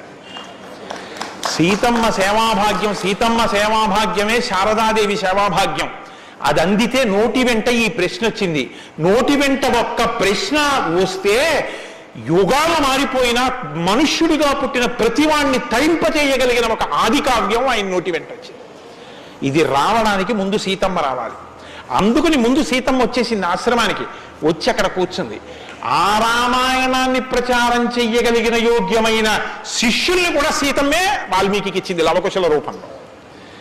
ఇది వాల్మీకిని సీతమ్మ తరింపచేసిన తీరు మీరు జాగ్రత్తగా గమనించగలిగితే, వాల్మీకి తరించడానికి మొదటి కారణం సీతమ్మే. అందుకే ఆయన అన్నారు, నేను చెప్పిన రామాయణానికి పేరేమిటో తెలుసా? సీతాయాశ్చరితం మహత్ అన్నారు. అది సీతమ్మ చరిత్ర అన్నారు. తల్లి ఎంత గొప్ప తల్లు మీరు ఆలోచించండి. అందుకే సీతమ్మ ఒకరు, శారదమ్మ ఒకరా? కాదు, సీతమ్మే శారదమ్మ. కాబట్టే అంత జ్ఞానం వాల్మీకి ఇచ్చి ఈ ప్రశ్న వేయించింది. ఎందుకు వేయించాలి? సీతమ్మ వెళ్ళిపోతే రామావతారం వెళ్ళిపోతుంది. ఇక సీతమ్మ వెళ్ళిపోతుంది. ఆ రోజులు వచ్చేసాయి. అప్పటికి ఆ రోజు వచ్చేసింది. ఎందుకంటే ఇక అశ్వమేధయాగం చేసేస్తాడు రాముడు. అశ్వమేధయాగం చేస్తే సీతమ్మ కనపడుతుంది రాముడికి. సీతమ్మ రాముడికి కనపడితే వేరొకసారి పాతివ్రత్యాన్ని నిరూపించుకోమని చెప్తాడు. ఎందుకు చెప్తాడంటే, ఎప్పుడు లోకం కోసం, తన కోసం కాదు. ఈ మాట అనగానే ఆవిడంటుంది, నా ప్రయోజనం అయిపోయిందా? నీకు భార్యగా నీ వంశాన్ని నిలబెట్టడానికి. రామకథ నరుడి కథ బాగా గుర్తుపెట్టుకోండి. రామకథ దేవుడి కథని మీకు జరిగితే మీకు ఎంత పనికి వస్తుందో నేను చెప్పలేను. రామకథ నరుడి కథని మీరు వినండి, మీకు పనికొస్తుంది. అందుకే సీతమ్మ ఈ మాట అంది, నేను ఎందుకు వచ్చానో తెలుసా నీ పక్కకి? నీ వంశం తరించాలి. నీ వంశం తరించాలంటే నీకు పితృరుణం తీరాలి. పితృరుణం తీరాలంటే నీకు బిడ్డలు కనాలి. నీకు బిడ్డలు పుట్టాలి అంటే నా సహకారం ఉండాలి.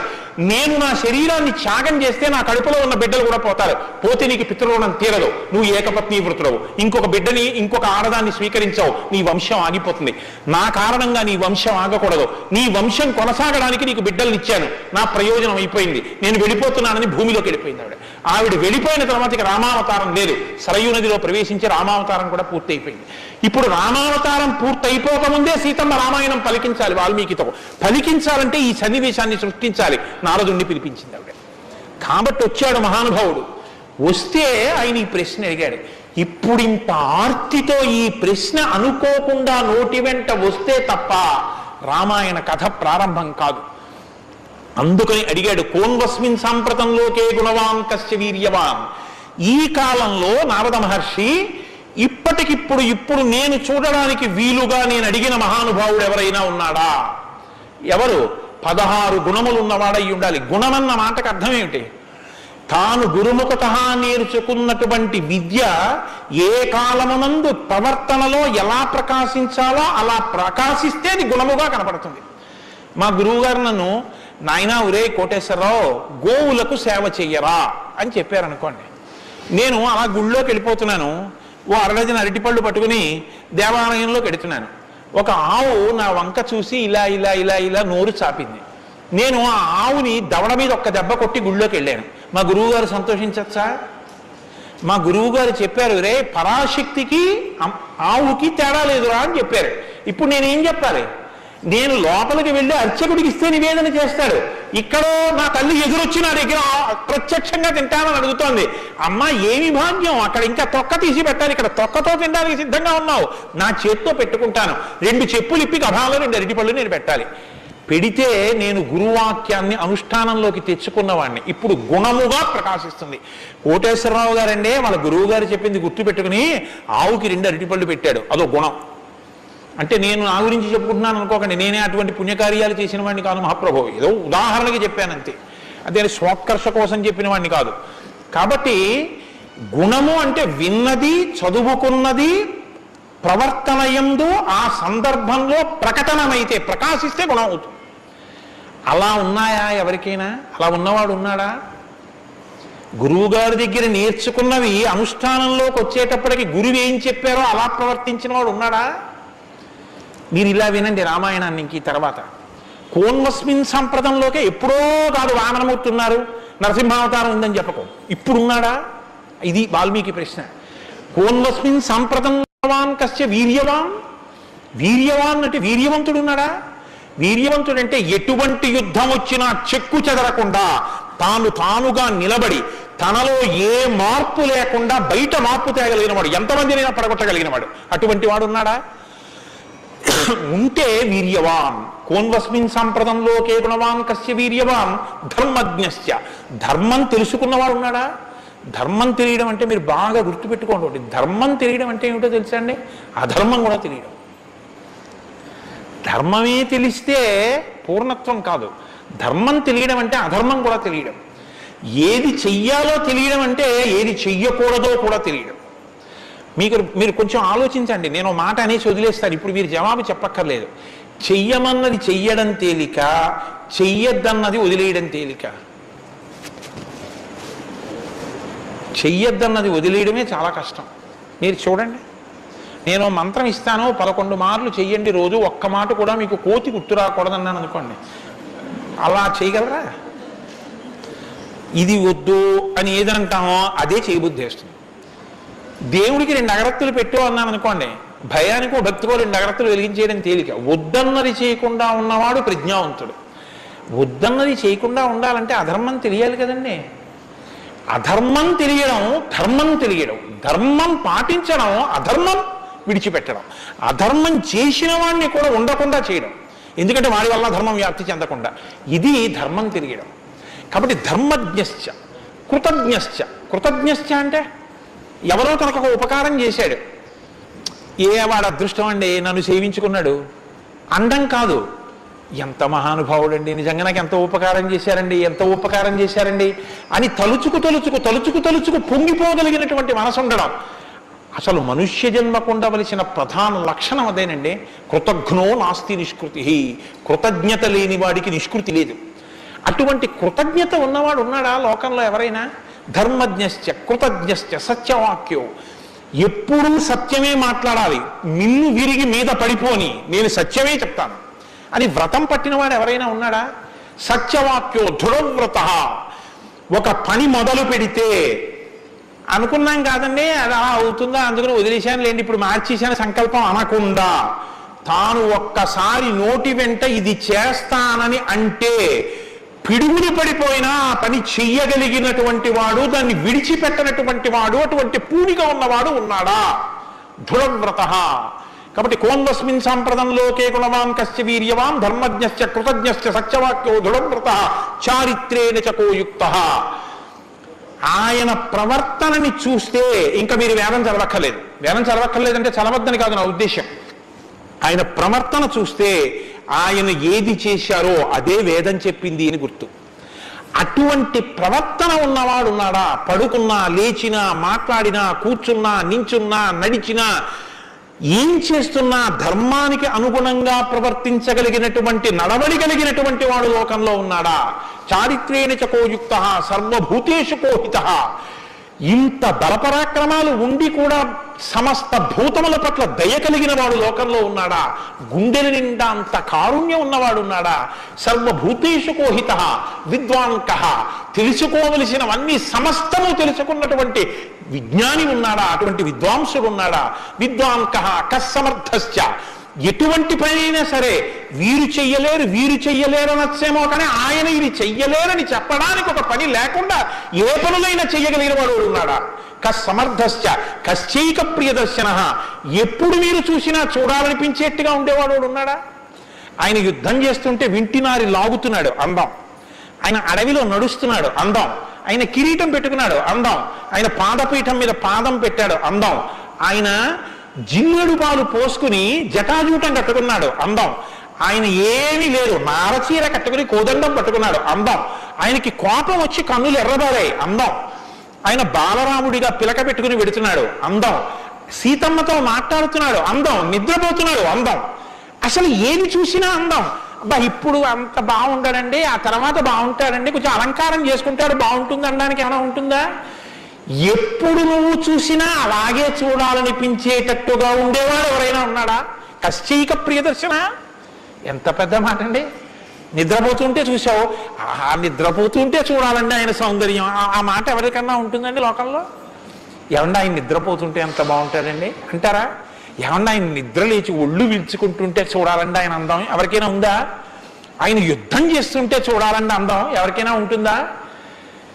ఎంతటి అందగాడు రామో!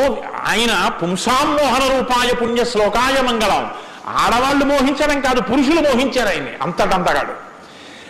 కొన్ని కోట్ల మంది కంఠాలు కోసేశాడంతే రామావతారంలో, నెత్తుటిని ఏర్లు పారించాడు, అయినా అందం. ఈ భుజాలు అందం, గడ్డం అందం, చెక్కిళ్ళు అందం, ఆ ఆజానబాహు అరవింద దళాయతాక్షం, ఆ కళ్ళందం, ఆ కనుబొమలందం, ఆ ముక్కందం, ఆ మూచందం, ఆ గడ్డం అందం, ఆ కంఠం అందం, అన్నీ అందం. అందమే రాముడు, రాముడే అందం, రాముడే అభిరాముడు. అటువంటి వాడు ఉన్నాడా? కశ్చైక ప్రియదర్శన ఆత్మవాంకో, గొప్ప ధైర్యవంతుడు ఉన్నాడు ఆ లోకంలో. ధైర్యవంతుడు అంటే మీరు బాగా జ్ఞాపకం పెట్టుకోండి, ధైర్యవంతుడు అన్న మాటకు అర్థం ఏంటో తెలుసండి? భయం లేనివాడు అని కాదు. ధైర్యము అన్న మాటకి ఇంకో అర్థం కూడా ఉంది.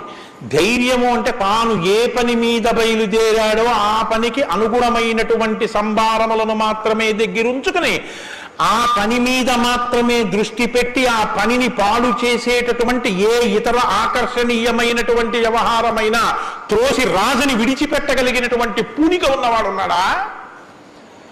నేను ఏకపత్ని వ్రతం చేస్తానన్నాడు, భార్యని రావణాసురుడు ఎత్తుకుపోయాడు, చాలా మంది వచ్చి మీద పడ్డారు. మా నాన్నగారు దక్షిణ నాయకుడు, మా వంశంలో చాలా మంది దక్షిణ నాయకులు, మా ఆవిడ దగ్గర లేదు కదండి అని ఏమైనా పొరపాటు పడ్డాడా? తాను ఏది అన్నాడో రామో దీర్ణాభిభాషతే, 2 మాటలు నాకు రావమ్మా అన్నాడు అంతే. లోకంలో అవతార పరిసమాప్తి వరకు అంతే. అలా ఉండగలిగిన వాడు ఉన్నాడా? ఆత్మవాంకో జితక్రోధో, కోపాన్ని గెలిచిన వాడు ఉన్నాడా? కోపాన్ని గెలవడం ఏమిటండి? అది ఏమైనా ఎదురుగుండా వచ్చి నిలబడుతుందా? క్రోధం ఎలా గెలుస్తారు అంటే క్రోధం ఎక్కడి నుంచి వస్తుందో మూలస్థానాన్ని గుర్తెరగడం, వికార కారణాన్ని తెలుసుకోవడమే క్రోధాన్ని గెలవడం. అంటే మీరు చూడండి, నాకండి ఎంత కోపం వచ్చేసిందో అంటాడు. ఎంత కోపం వచ్చేసిందోకి ఎక్కడి నుంచి వచ్చింది? ఇక్కడి నుంచే రావాలి కోపం. ఇక్కడి నుంచి రావడానికి అనువైన అవకాశం, వాతావరణం నువ్వు ఇస్తే రావడానికి సిద్ధంగా ఉంటుంది. మంట పుట్టడానికి సిద్ధంగా ఉన్నట్టు ఉంటుంది అది. నువ్వు అది పుడితే ఎంత వికారంగా ఉంటావో, నీ ముఖం ఎలా ఉంటుందో, ఎంత జేవురించుకుని ఉంటుందో, ఎలా అరుస్తావో, నీ చేతులు ఎలా ఉంటాయో, ఓసారి ఆ టైంలో వీడియో తీసి చూసుకో ఎలా ఉంటుందో. అసహ్యం వేస్తుంది మన మీద. మనకి అదేంటంటే అలా ఉన్నాననిపిస్తుంది. ఇన్ని వికారములు ఇది వస్తే వస్తున్నాయని తెలుసుకుని అది రాకుండా తొక్కి పెట్టగలిగిన వాడు ఉన్నాడా? అలా ఉంటే జితక్రోధో, అలాంటి వాడు ఉన్నాడా లోకంలో? ఆత్మవాన్కో జితక్రోధో ద్యుతిమాన్కో, అపారమైనటువంటి కాంతి కలిగిన వాడు ఉన్నాడా? ద్యుతిమాన్కో ననసూయక, అసూయని గెలిచిన వాడు ఉన్నాడా? తనకన్నా గొప్పవాడు కనపడితే ఆహాహా మహాత్ములు ఎంత గొప్ప పరిశ్రమ చేశారో, ఇంత గొప్పవాడు అయ్యాడని నమస్కారం చేసి తెలుసుకోవాలి. తనకన్నా తక్కువవాడు కనపడితే ఈశ్వరానుగ్రహంతో ఈయన వృద్ధిలోకి రావాలనగలగాలి. కిందవాడిని చూసి అహంకరించకూడదు, పైవాడిని చూసి అసూయపడకూడదు. ఈ రెండు ఉన్నవాడు ఉన్నాడా? ద్యుతిమాన్కో ననసూయక కస్య బిభ్యతి దేవాశ్చ జాత రోషస్య సంయుగే. కోపం లేని వాడికి కోపం ఎలా వస్తుంది మరి? అంటే కోపం తెచ్చిపెట్టుకున్నట్టు నటిస్తాడు అంతే. ఎందుకు నటించాలి అంటే, ఏదో పని చక్కబెట్టాలంటే కోపం వచ్చినట్టు ఒకసారి ఇలా అంటాడు. అనేటప్పటికి అమ్మ బాబు ఆయన కోపం వచ్చిందంటే హడిలిపోయి అందరూ జాగ్రత్తగా ఉంటారు. ఎవరికి కోపం వచ్చిందని అనిపిస్తే 33 కోట్ల మంది దేవతలు కూడా ఉనికిపోతారో, అలా కోపాన్ని తెచ్చిపెట్టుకునేవాడే తప్ప అసలు కోపం రావడం అన్నది లేనివాడు లోకంలో ఉన్నాడా? అలాంటి వాడు ఎవడైనా ఉంటే ఎప్పుడో ఉన్నాడని చెప్పదు, ఇప్పుడు ఉన్నాడా? నేను చూడ్డానికి వీలుగా ఉన్నాడా? ఈ కాలంలో ఉన్నాడా? ఉంటే అటువంటి వాడి గురించి నాకు చెప్పు, నాకు వినాలని ఉందన్నాడు. ఇప్పుడు వస్తోంది రామాయణం. ఇప్పుడు చెప్పాలి. నారదుడు ఎవరో తెలుసా? ఆయన రాముడే. ఆయన ఇల్లాలే నీ దగ్గర ఉంది, ఆయన బిడ్డలే నీ దగ్గర ఉన్నారు. వాల్మీకి మహర్షి ఆయనే అయోధ్యాధిపతి, ఆయనే రామచంద్ర ప్రభువు అని చెప్పే వాల్మీకి పొంగిపోవాలి కదండి. రామాయణ ఆవిర్భావం జరుగుతోందన్నమాట. ఇవాళ రామాయణం పుడుతోంది. ఆ సన్నివేశంలో ఉన్నాం మనం. ఇప్పుడు ఈ మాటలు అడిగితే వాల్మీకి మహర్షి చాలా చమత్కారమైనటువంటి జవాబు ఒకటి చెప్పారు. ఆయన అన్నారు, బహవో దుర్లభాశ్చైవ ఎత్తయా కీర్తితా గుణాః మునే వక్షామ్యహం బుద్ధ్వా తేర్యుక్త శ్రూయతాన్నరః. చాలా క్లిష్టమైనటువంటి ప్రశ్న ఒకటి అడిగావు.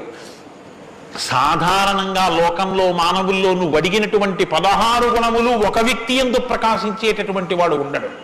కాబట్టి ఇప్పుడు ఎవరై ఉండాలి? నరోత్తముడై ఉండాలి, సాక్షాత్ శ్రీ మహావిష్ణువు అయి ఉండాలి. అటువంటి వాడే కాని నరుడిగానే ఉన్నాడు ఇప్పుడు.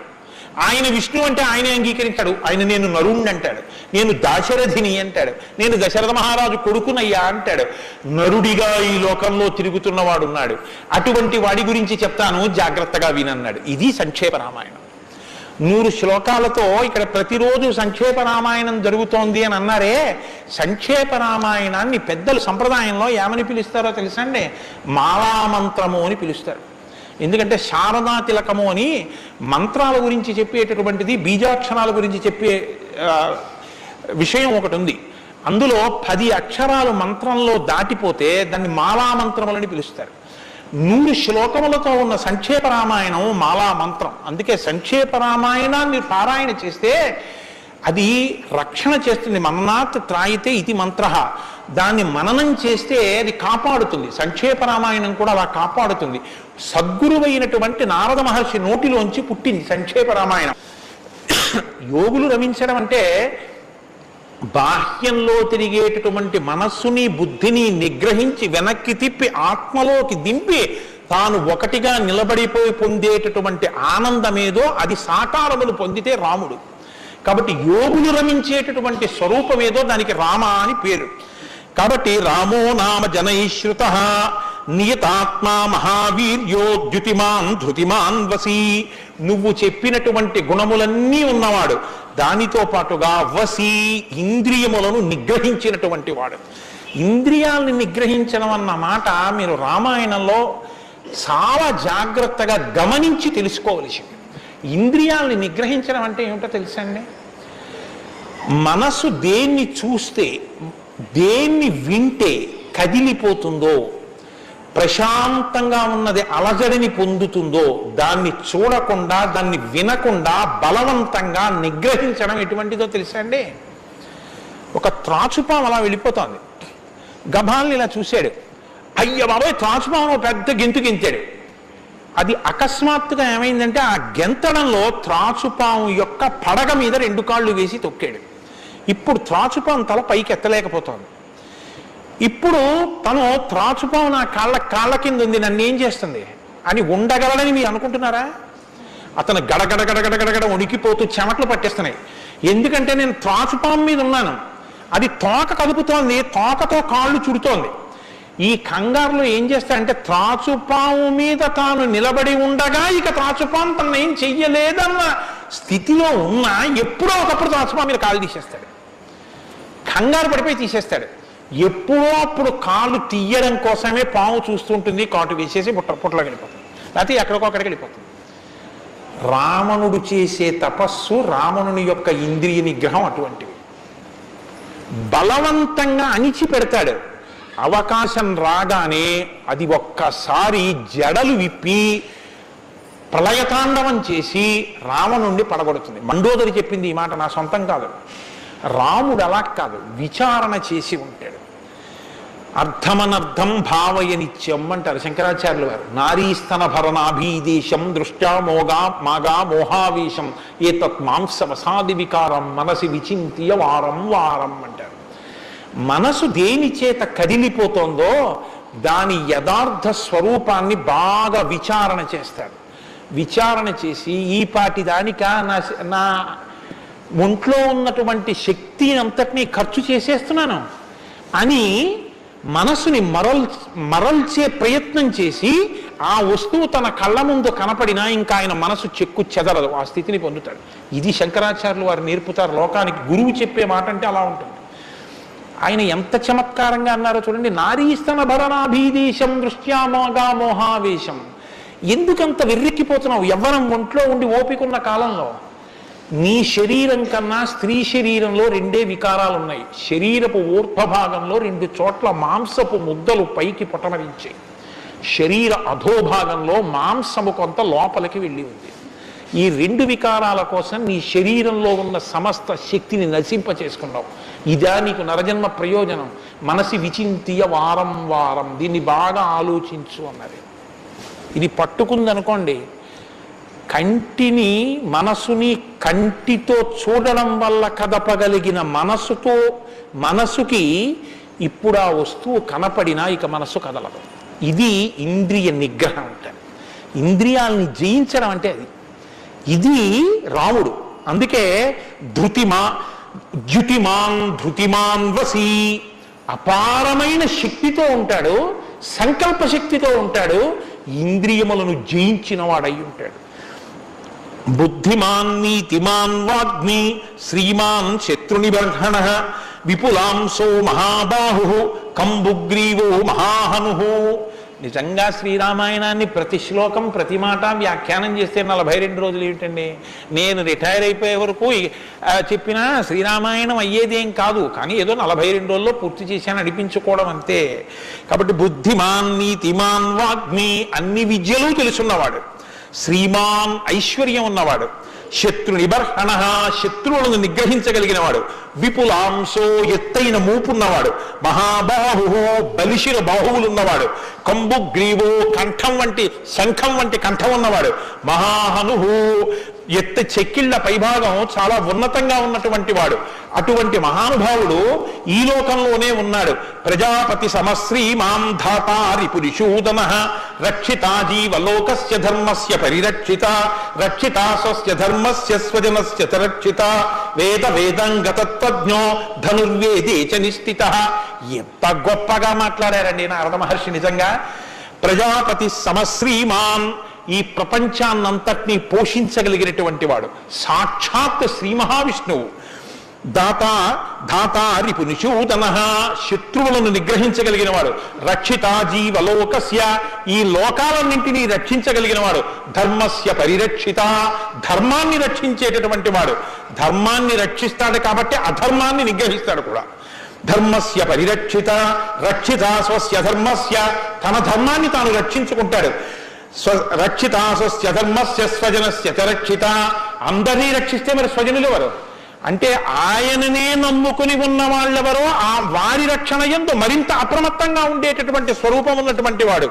అటువంటి వాడు సచ సర్వగుణోపేత కౌసల్యానందవర్ధన సముద్రయివ గాంభీర్యే ధైర్యేణ హిమవానివా.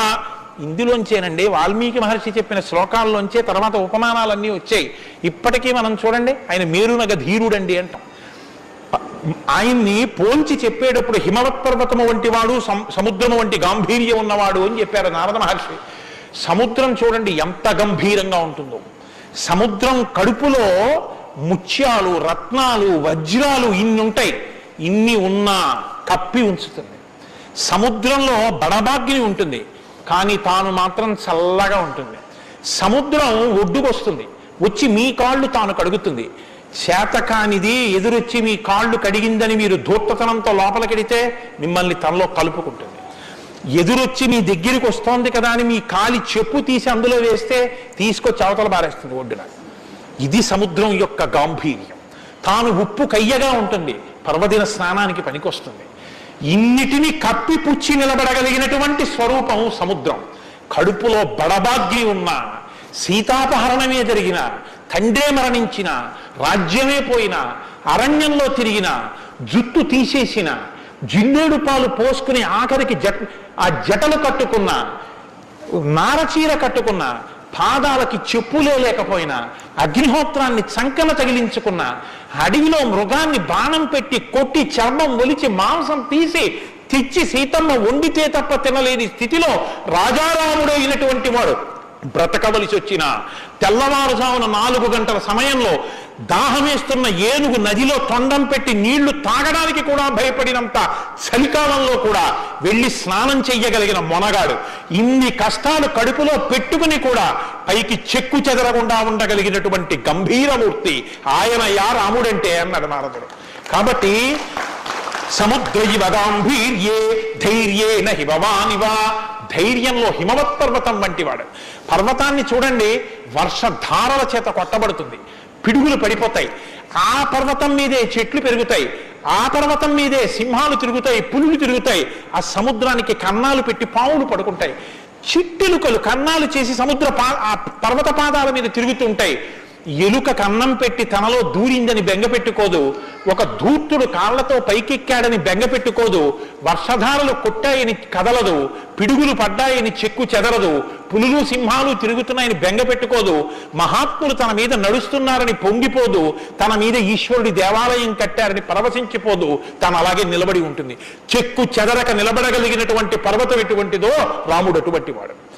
ఇది నారదుడు ఒక నరుడిగా ఆయనకున్న లక్షణాలు చెప్తున్నాడు. ఇవి నీవు సంతరించుకో, కొన్నైనా ప్రతిదానికి విచలితుడమైపోవడం కాదు, ప్రతి చిన్నదానికి కదిలిపోవడం కాదు, ధైర్యంగా నిలబడగలగాలి. నాకు కాకపోతే ఎవరికి వస్తాయి కష్ట సుఖాలు అనేటటువంటివి చేసుకున్న కర్మను అనుసరించి అని నిలబడగలిగినటువంటి స్థితి రామాయణం ఇస్తుంది. విష్ణునా సదృశో వీర్యే సోమవత్ ప్రియదర్శన కాలాగ్ని సదృశ క్రోధే క్షమయా పృథివీ సమః. ఏమి శ్లోకాలు వాడారండి సంక్షేప రామాయణంలో మహానుభావుడు. విష్ణునా సదృశో వీర్యే, ఆయనతో పోల్చడానికి విష్ణు ఒక్కడే ఉన్నారు. ఎందుకంటే ఇంకా ఆయనతో పోల్చడానికి అటువంటి వాడు ఇంకొకడెవరు ఉంటారు? విష్ణువుని విష్ణువుతోనే పోల్చాలి. కాబట్టి విష్ణువుతో సమానమైన వాడు. సోమవత్ ప్రియదర్శన, బాణం పట్టుకుని ఎదురుగుండా ఉన్న వాళ్ళ లక్షల మంది కంఠాలు తెగకోసినా సరే భక్తులైన వారికి మాత్రం ఆ స్వరూపాన్ని దర్శనం చేస్తుంటే ఎంత సంతోషంగా ఉంటుందో. కాబట్టి సోమవత్ ప్రియదర్శన, లోకంలో మూడిటిని ఎంత చూసినా చూడబుద్ధే వేస్తుంది. ఎంత చూడండి చూడబుద్ధి వేస్తుంది. అందుకే పార్వతీదేవి వినాయకుడికి ఏనుగు ముఖం పెట్టించింది. పసిపిల్లలకి కూడా సంతోషం కల్పించేవి 3 ఏమిటో తెలుసా అండి? గజముఖం, చంద్రబింబం, సముద్రం. మీరు సముద్రం ఒడ్డుకి వెళ్ళి ఎంతసేపు కూర్చోండి, ఎంతసేపు చూస్తున్నా సముద్రాన్ని అలా చూడాలనే అనిపిస్తుంది. చీకటి పడిపోయిన తర్వాత సముద్ర ఘోష, అదో సంతోషం. ఆ వస్తున్న కెరటాలు అదో సంతోషం. చీకటి పడ్డాక దీపాలతో దూరంగా వెళ్ళిపోతున్న ఓడ అదో సంతోషం. సూర్యోదయానికి సముద్రం ఆకాశం కలిసినట్టుగా ఉన్న చోట ఉదయిస్తున్న సూర్యబింబం అదో సంతోషం. ఆ పడుతున్న ఎర్రకాంతి అదో సంతోషం. సూర్యాస్తమయానికి సముద్రంలో కృంగిపోతున్నట్టుగా ఉన్న సూర్యుడు అదో సంతోషం. తిక్కన గారు విరాట పర్వంలో అంటారు, రాత్రి అయ్యేటప్పటికి ఆకాశం ఎలా ఉందంటేట మంచి సంపన్నుడైన గృహస్థు ఇంట్లో అలంకారం చేసినటువంటి పడకలా ఉందిట. దాని మీద పువ్వులు అవన్నీ వేస్తే ఎలా ఉందో అలా ఉందిట. సూర్యోదయానికి ఉన్నటువంటి ఆకాశం ఎలా ఉందంటేట తెల్లవారిన తర్వాత 10 మంది చూస్తే దృష్టి దోషం కలుగుతుందని ఆ ఇంటి ఇల్లాలు దుప్పటి మీద ఉన్న పువ్వులు అవే అన్నీ పోయేటట్టు ఒక్కసారి 2 చేతులతో ఇలా దులిపేస్తే అన్నీ పోయిన తర్వాత దుప్పటి ఎలా ఉందో ఆకాశం ఎలా ఉంది తెల్లారాకంటారు. అలా ఆ సముద్రాన్ని చూస్తుంటే ఎంత అందంగా ఉంటుందో. పసిపిల్లల దగ్గర నుంచి కవుల వరకు జ్ఞానుల వరకు సముద్రం ఆనందమే. పసిపిల్లాడికి ఏం తెలిసనే ఆనందం, వృద్ధుడికి ఏం తెలిసనే ఆనందం. అందరూ సముద్రం ఇంటికి వెళ్ళి ఆనందం పొందుతారు. ఆఖరికి తుఫాను సమయంలో సముద్రం చూడడం అదో సంతోషం కొంతమందికి. కాబట్టి సముద్రం. 2 చంద్రబింబం. చంద్రబింబాన్ని ఎంతసేపు చూడండి సంతోషం. రామాయణంలో వాల్మీకి మహర్షి వర్ణిస్తారు సుందరకాండలో చంద్రబింబాన్ని, ఏమి వర్ణనలో ఆ సర్గలు. కాబట్టి చంద్రబింబం. 3 ఏనుగు చూడండి. వెంకటాచల క్షేత్రానికో తిరుత్తణియో వెడితే ఆ ఏనుగు ముందు నించుంటే పిల్లల్ని ఎంతసేపు నించోబెట్టండి సంతోషమే. ఆ తొండం ఇలా ఇలా ఆడిస్తూ ఆ ఏనుగు అలా నిలబడి అరటిపండు ఎత్తి నోట్లో పెట్టుకుని ఆ దుమ్ము తీసి మీద పోసుకుని స్నానం చేసి తెల్లటి దంతాలు, దాని స్వరూపం, దాని చిన్ని కళ్ళు, దాని వెంట్రుకలు, దాని తోక, పెద్ద పెద్ద కాళ్ళు, ఇంతంత గోళ్ళు, గుండ్రంగా పాదాలు. ఆ ఏనుగుని ఎంతసేపు చూసినా అబ్బా ఇంకేం చూస్తానులేండి అనిపించదు. అలా చూడబుద్ధి వేస్తుంది.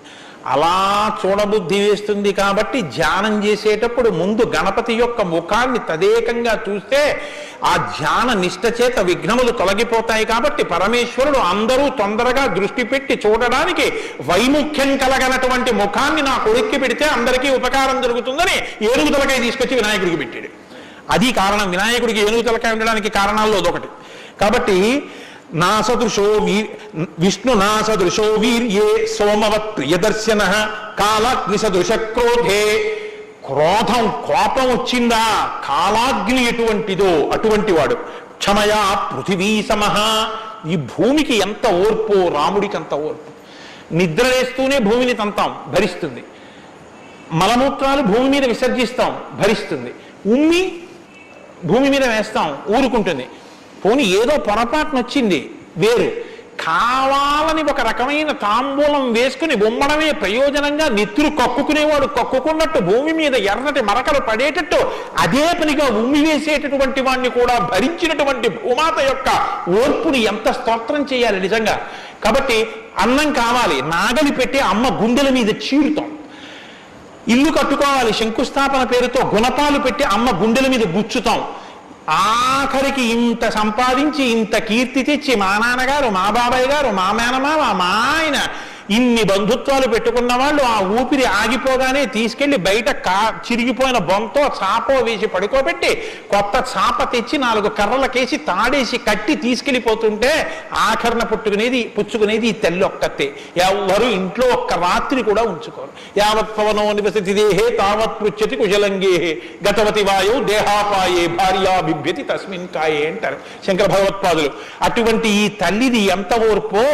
ఎన్ని అపచారములు చేసి కూడా కడుపులో పెట్టుకునేటటువంటి అమ్మ స్వరూపమైనటువంటి భూమికి ఎంత ఓర్పు ఉందో అంత ఓర్పు కలిగిన వాడయ్యా రామచంద్రమూర్తి. కాబట్టి ధనదేన సమస్యాగే సత్యే ధర్మ ఇవాపరః. కుబేరుడు ఎంతటి ధనవంతుడో అంతటి మహానుభావుడు, అటువంటి త్యాగం ఉన్నవాడు. సత్యే ధర్మ ఇవాపరః. సత్యము ధర్మము ఒకదాన్నొకటి ఎలా కాపాడుకుని రక్షించుకుంటాయో అలా రక్షించి కాపాడగలిగినటువంటి వాడు.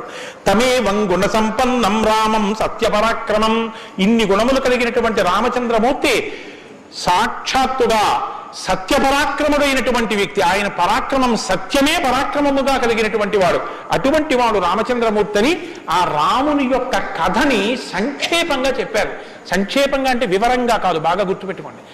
వివరంగా చెప్పలేదు, కేవలం ఏదో విహంగ వీక్షణం అంటారు చూసారా, ఒక్కసారి స్థాళీపులాక న్యాయంగా ఒకసారి అలా చెప్పేశారు. అది ఎంత తేలిగ్గా చెప్పేశారంటే సజగామ వనం వీర ప్రతిజ్ఞామనుపాలయన్ పితుర్వచన నిర్దేశాత్ కైకయ్యా ప్రియకారణాత్ అంటూ. కానీ సంక్షేప రామాయణ శ్లోకాలండి, అవి నిజంగా మంత్రాలే.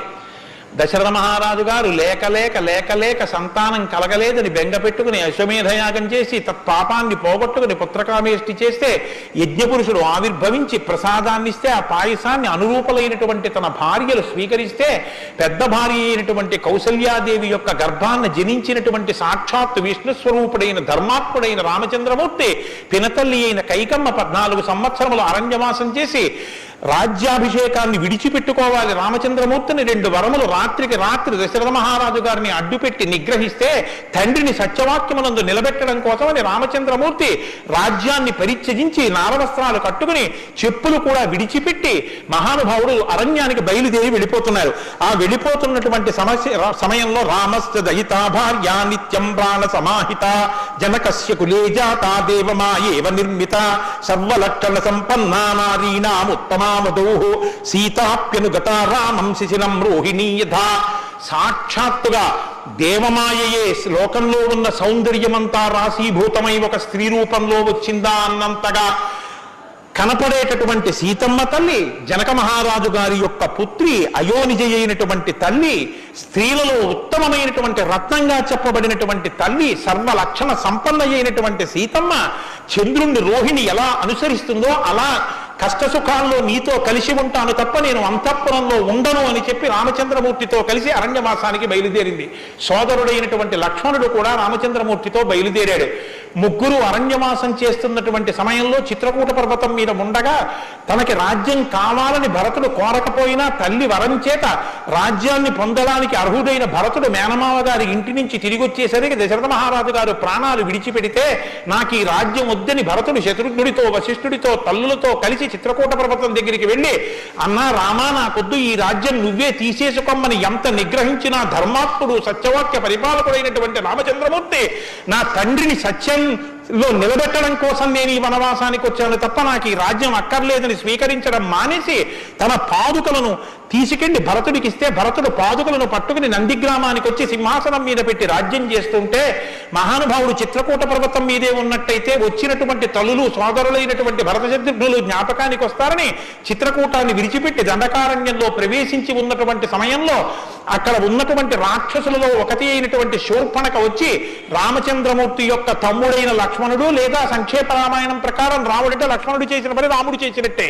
అందుకని రాముడి చేత ముకుచెవులు కోయబడితే ఆ శూర్పణక చేత ప్రేరేపింపబడిన కలదూషణాదులు త్రిశిరస్సు అనేటటువంటి 14,000 మంది రాక్షసులు రాముడి మీద దండెత్తి వస్తే తుణప్రాయంగా 14,000 మందిని నిగ్రహించినటువంటి రామచంద్రమూర్తి యొక్క పరాక్రమాన్ని శూర్పణక వల్ల తెలుసుకున్నటువంటి రావణాసురుడు అసూయతో సీతమ్మ తల్లి మీద మోహంతో సీతమ్మ తల్లిని అపహరించి తీసుకుని వెళ్ళిపోతే ఆగ్రహించినటువంటి రామచంద్రమూర్తి శబరిని దర్శనం చేసి తర్వాతి కాలంలో సుగ్రీవుడితో స్నేహం చేసి వారిని నిగ్రహించి దిశలకి వానరుల్ని పంపిస్తే దక్షిణ దిక్కుకు వెళ్ళినటువంటి హనుమ సీతమ్మ తల్లి యొక్క జాడ కనిపెట్టి 100 యోజనముల సముద్రాన్ని దాటి ఈవలి ఒడ్డుకు వచ్చి రామచంద్రమూర్తికి సీతమ్మ క్షేమవార్త చెప్తే రామచంద్రమూర్తి నీలుని యొక్క సహకారంతో సముద్రానికి సేతువు కట్టి సముద్రాన్ని దాటి ఆవలి ఒడ్డుకు వెళ్లి లంకారాజ్యంలో వానర సహకారంతో రావణ కుంభకర్ణాది వీరులను నిగ్రహించి తిరిగి మళ్ళీ అయోధ్య పట్టణానికి వచ్చి పట్టాభిషిక్తుడై 11,000 సంవత్సరములు ఈ రాజ్యాన్ని పరిపాలన చేసి రామరాజ్యం ఇలా ఉంటుంది అని చెప్పి లోకానికి చాటి చెప్పిన వాడయ్యా రామచంద్రమూర్తి అంటేనే సంక్షేప రామాయణాన్ని కథారూపంగా శ్లోకరూపంగా నారద మహర్షి వాల్మీకి మహర్షిగా ఉపదేశం చేశారు. ఉపదేశం చేస్తే సంతోషించారు. ఆ రామరాజ్యం యొక్క గొప్పతనాన్ని 4 శ్లోకాలు వినకపోతే మనం దోషం చేసిన వాళ్ళం అవుతాం. ప్రహృష్టముదితో లోకస్తుష్ట పుష్ట సుధార్మిక నిరామయో హ్యరోగశ్చ దుర్భిక్ష భయవర్జిత న పుత్రమరణం కించిత్ ద్రక్షంతి పురుషః క్వచిత్ నార్యాశ్చ విధవా నిత్యం భవిష్యంతి పతివ్రతాః న చాగ్నిభయం కించిత్ అప్సుమజ్జంతి జంతవః న మాతజం భయం కించిత్ నాపిజ్వర కృతం తథా న చాపిక్షుద్భయం తత్ర న తస్కర భయం తథా నగరాణి చ రాష్ట్రాణి ధనధాన్యయుతాని చ నిత్యం ప్రముదితాః సర్వే యథా కృతయుగే తథా అశ్వమేధశతైర్రిష్టా తథా బహుసువర్ణకైః. రామచంద్రమూర్తి రాజ్యం చేసేటటువంటి కాలంలో కొడుకులు మరణిస్తే పెద్దవాళ్ళైనటువంటి వాళ్ళు పిల్లలకి ప్రేతకార్యం చేయడం అన్నది లేదు. స్త్రీలు విధవలై భర్త మరణిస్తే జీవించవలసినటువంటి దౌర్భాగ్యం లేదు.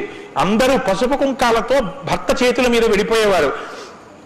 ఎక్కడ అగ్నిభయం ఉండేది కాదు, జంతువులు నీళ్లలో మునిగి మరణించడం అనేటటువంటిది ఉండేది కాదు, వాత భయం కానీ, అనారోగ్యాలు కానీ, జ్వరాలు ఏర్పడడం కానీ, భయంకరమైన వ్యాధులు పటమరించడం కానీ, దొంగతనం కానీ, క్షుద్బాధ కానీ, ఆకలితో అలమటించడం కానీ, అశాంతి కానీ లోకంలో ఎక్కడా లేవు.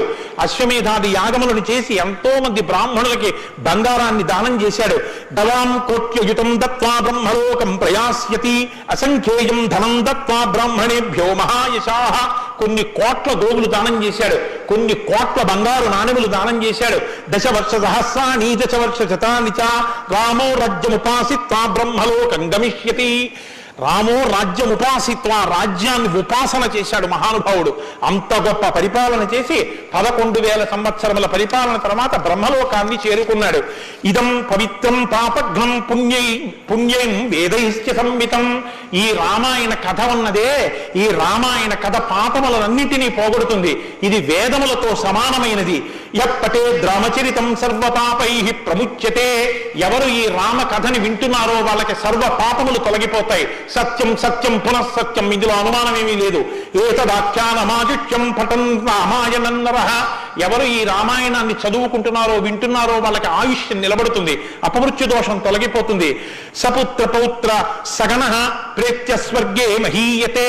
పుత్రుల్ని, కొడుకుల్ని, మనవల్ని చూసిన తర్వాత 3 తరాలు చూసిన తర్వాత సంతోషంతో సుఖశాంతులతో ఇహమనందు జీవించి ఆఖరణ తేలికగా శరీరం నుంచి ప్రాణం విడిపోయి జీవుడు సంతోషంగా భగవన్నామని చెప్తూ స్వర్గలోకాన్ని చేరుకుంటాడు. ఇంతటి గొప్ప అనుభూతిని, ఐశ్వర్యాన్ని అనుగ్రహించగలిగినటువంటి శక్తి కలిగినటువంటిది రామాయణం. కాబట్టి ఎల్లరూ ఈ రామాయణాన్ని చదువుకోవాలి, వినాలి, తరించాలి అని నారద మహర్షి వాల్మీకి మహర్షికి చెప్తే తదేక ధ్యానంతో ఆ మాలామంత్రంగా వినపడిన సంక్షేప రామాయణాన్ని విని పొంగిపోయిన హృదయంతో, తన్మయత్వంతో ఉన్నటువంటి వాల్మీకి మహర్షి యొక్క స్థితి దగ్గర ఇవాల్టి ఉపన్యాసాన్ని పూర్తి చేస్తున్నారు.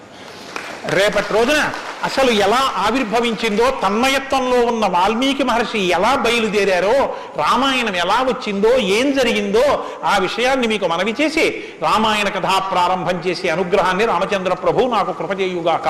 రేపు ఖచ్చితంగా 6 గంటల 30 నిమిషాలకి కథా ప్రారంభం అయిపోతుంది. లేకపోతే 7 రోజుల్లో బాలకాండ పూర్తి కాదు. కాబట్టి మంగళాశాసనపరై మదాచార్య పురోగమై సర్వైశ్చ పూర్వైరాచార్యై సత్కృతాయాస్తు మంగళం. మంగళం కోసలేంద్రాయ మహనీయ గుణాత్మనే చక్రవర్తి తనూజాయ సర్వభౌమాయ మంగళం. ఉమాకాంతాయ కాంతాయ కామితార్థప్రదాయినే శ్రీగిరీశాయ దేవాయ మలినాథాయ మంగళం. కరచరణకృతం వా కర్మవాక్కాయజం వా శ్రవణమైనజం వా మానసం వా అపరాధం విహితమవిహితం వా సర్వమేత్తక్షమస్వా శివ శివ కరుణాబ్ధే శ్రీ మహాదేవ శంభో. సర్వం శ్రీ ఉమామహేశ్వర పరబ్రహ్మార్పణమస్తు. స్వస్తి. శ్రీరామాయణం వినడం ఒక మహద్భాగ్యం. నన్ను నమ్మండి, నేను చెప్తున్నానని నేను చెప్పట్లేదు. జీవితంలో రామాయణం వినడం అనేటటువంటిది కొన్ని కోట్ల కోట్ల కోట్ల జన్మల తర్వాత లభించేటటువంటి అదృష్టం. అందున సంపూర్ణ రామాయణం బాలకాండ నుంచి పట్టాభిషేకం వరకు ఏకబిగిన మండల కాలం రామాయణం వినడం అనేటటువంటిది సంభవం అయ్యేటటువంటి విషయం కాదు. అది కేవలం పూర్వపుణ్యం, రామానుగ్రహం ఉంటేనే సాధ్యమయ్యేటటువంటి విషయం. అటువంటి రామ కథ విన్న తరువాత మనం కేవలం లేచి వెళ్ళిపోవడం వల్ల ప్రయోజనం కన్నా రామనామాన్ని చెప్పి వెడితే చాలా బాగుంటుంది. రామనామం కేవలం రామ అనడం కన్నా పెద్దలు మనకు ఒక మార్గాన్ని ఇచ్చారు. రామ రామ రామ అని 3 మాటలంటే ఆ రోజున వాళ్ళు విష్ణు సహస్రం చెప్పిన ఫలితం. అది ఇంట్లో అంటేనే అంత ఫలితం ఇస్తే ఒక దేవాలయ ప్రాంగణంలో, అది జగద్గురు పీఠ ప్రాంగణంలో ఎంత శక్తివంతం ఆలోచించండి. అందుకే రామ రామ రామ 1000 ఎలా అవుతుందని మీకు అనుమానం ఉండొచ్చు. అక్షరాలని అంకెల్లోకి మార్చే సంప్రదాయం ఉంది. రా 2 మా 5. రామ రామ రామ అంటే 2 5 2 × 5 × 2 × 5 × 2 × 5 2 5 10 10 2 20 20 100 100 2 200 205 1000 సహస్రనామ తత్తుల్యం రామనామ వరాననే. కాబట్టి శ్రీరామ రామ రామ అంటే విష్ణు సహస్రం చెప్పి వెళ్ళిపోయినట్టు. కాబట్టి నేను మకుటం అంటూ ఉంటాను. మకుటం మీరు అందరూ కానీ నేను దానికి వివరణం ఒకటి అంటూ ఉంటాను. మీరు మీ అందరూ కూడా చక్కగాను రామనామము రామనామము రమ్యమైనది రామనామము అని మీరంటారు. ఉండండి, మీ త్వర చాలా గొప్పది. అలా అంటే రామనామము రామనామము రమ్యమైనది రామనామము అలా అన్నప్పుడు 3 మాటలు రామ రామ రామ అంటారు. మీరు ఎన్ని మాటలు అన్నారో అన్ని మాటలు విష్ణు సహస్రం చెప్పింది. పైగా మీరు ఒకటి గుర్తు పెట్టుకోండి, నేను పూర్తి విశ్వాసంతో చెప్తున్నాను, వ్యక్తిగత అనుభవాలు వేదికల మీద చెప్పడం నాకు ఇష్టం ఉండదు. శ్రీరామాయణం జరగడానికి అందరికన్నా ముందే స్వామి హనుమ వస్తారు. అందుకే రామాయణం చెప్పేటప్పుడు హనుమ కోసం ఒక ఆసనం వేస్తారు. ప్రచ్ఛన్న రూపంలో వచ్చి కూర్చుంటారు. అదిగో ఆ ఆసనం, అది రామచంద్రమూర్తి పాదాల దగ్గర ఖాళీగా ఉంచిన ఆసనం ఎవరికంటే హనుమ కొరకు. దాని మీద వారు కూర్చుంటారు. అందుకే పుష్పాలంకారంతో శోభింపచేస్తారు. ఆయనకి ఆ పూలహారం వేశాను. రామనామం చెప్తుంటే ఆయన ఇలా చూస్తూ ఎవరా రామనామం చెప్తున్నారో పొంగిపోతారట. రాముడు హనుమ ప్రీతి పొందేస్తారు. ఎంత అసలు సీతమ్మ పరవశించిపోతుంది. నేను మీకు ఇప్పుడే చెప్పాను, వాక్కు ఉన్నది ఒక్క మనుష్య జన్మకి, అది మన భాగ్య విశేషం చెప్పగలగడం. రోజు అలాని మీతో నేనేం గంట సేపు చెప్పించను, ఒక్క 11 పర్యాయాలు అందులో నాకు ఏది అనిపించాలనిపిస్తే అవి అనిపిస్తూ ఉంటాను. నేను వివరణతో కూడిన మాట అంటాను, మీరు రామనామము రామనామము రమ్యమైనది రామనామము. నేను గొప్పకి చెప్పట్లేదు, మీతో మాట మనవి చేస్తా. నేను అయ్యప్ప స్వామి దేవాలయంలో సంపూర్ణ రామాయణ ప్రవచనం చేసిన రోజుల్లో ఇది అనిపించేవాళ్ళం. రామాయణం అయిపోయిన తర్వాత రామాయణం సీడీలు ప్రపంచవ్యాప్తంగా అన్ని దేశాలకి వెళ్ళాయి. అయితే అమెరికా నుంచి నాకు ఫోన్లు వచ్చాయి, గురుగారు ఒక్కసారి వినండి అని. వాళ్ళు ప్రతిరోజు రామాయణం వినేటప్పుడు ఖాళీ కుర్చీ వేసి టేప్ రికార్డర్ పెట్టి 6:25 అవుతుంటే కోటేశ్వరరావు ఉపన్యాసానికి వస్తున్నారని భావన చేసుకుని వాళ్ళు టేప్ రికార్డర్ ఆన్ చేసి ఉపన్యాసం వినేసి నేను చెప్తుంటే వాళ్ళు రామనామం చెప్తూ అమెరికాలో వాళ్ళందరూ కలిసి పట్టాభిషేకానికి ఊరేగింపుగా ఉపన్యాసంలో ఎలా చెప్పానో అలా వెళ్ళి పట్టాభిషేకం చేస్తూ వాళ్ళు ఫోన్లో నాకు వినిపించారు. ఎందుకని అంటే నేను సముద్రం దాటి రాను అన్నాను, అందుకని నేను వెళ్ళలేదు పాపం చూడ్డానికి. కానీ ప్రపంచంలో ఎన్ని దేశాలలోనో అలా చెప్పుకొని ఎన్ని కోట్ల రామనామం జరిగిందో, ఎన్ని చోట్ల పట్టాభిషేకాలు జరిగాయో. మళ్ళీ ఆనాడు సంపూర్ణ రామాయణం చెప్పించాడు రామచంద్ర ప్రభు. ఈనాడు మళ్ళీ గుంటూరు శారదాపీఠంలో చెప్పగలుగుతున్నాం. కాబట్టి మీ అందరూ కూడా చక్కగా భక్తి శ్రద్ధలతో చెప్పండి. ఒక సంప్రదాయానికి దీన్ని ఆవిష్కరిస్తున్నాం. ఇవాళ మీ అందరికీ కూడా దీన్ని బహుమానం చేస్తారు. మీ అందరూ కూడా చక్కగా ప్రతిరోజు దీన్ని తీసుకొచ్చి రోజు ఇందులోంచి నామాలు చదువుకోవచ్చు, మీ ఇంటి దగ్గర కూడా చదువుకోవచ్చు. ఇవాళ మాత్రం నేను చెప్పింది మకుటం చెప్పండి. ఏమండి అందరికి ఇస్తాం, సంతోషం. ఇది కూడా ఇస్తున్నాను రామరామ అందరికి. 108 నామాల్లో సంపూర్ణ రామాయణం నామరామాయణం అని ఇది కూడా మీకు బహుమానం చేస్తున్నారు. ఇది కూడా మీరు చదువుకోవచ్చు. రండి గోపాలకృష్ణ గారు తీసుకోండి. నామము రామనామము రమ్యమైనది రామనామము,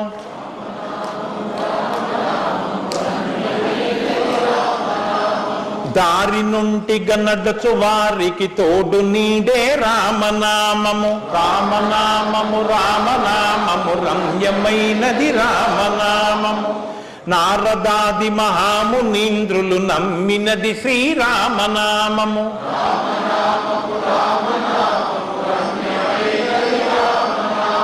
కోరికొలచిన వారికెల్లను కొంగు బంగరు రామనామము.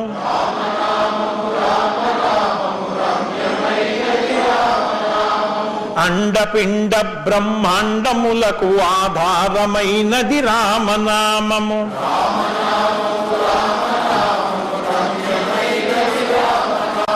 బ్రహ్మ సత్యము జగన్మిథ్యాభావమే శ్రీరామనామము.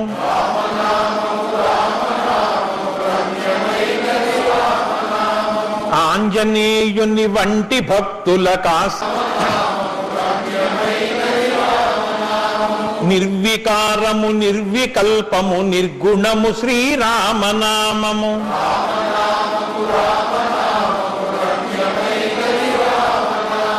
జీవితంబున నిత్య జపముగ చేయవలె శ్రీరామనామము.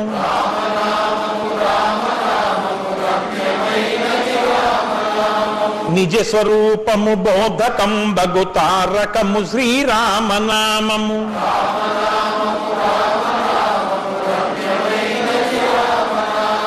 వేదవాక్య ప్రమాణములచే అలరుచున్నది శ్రీరామనామము.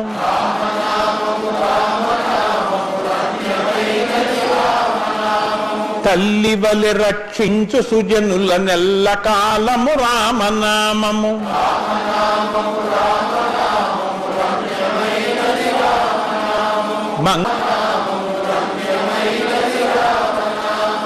స్వస్తి. రేపు 6:30 తిరిగి ప్రవచనాన్ని ప్రారంభం చేద్దాం.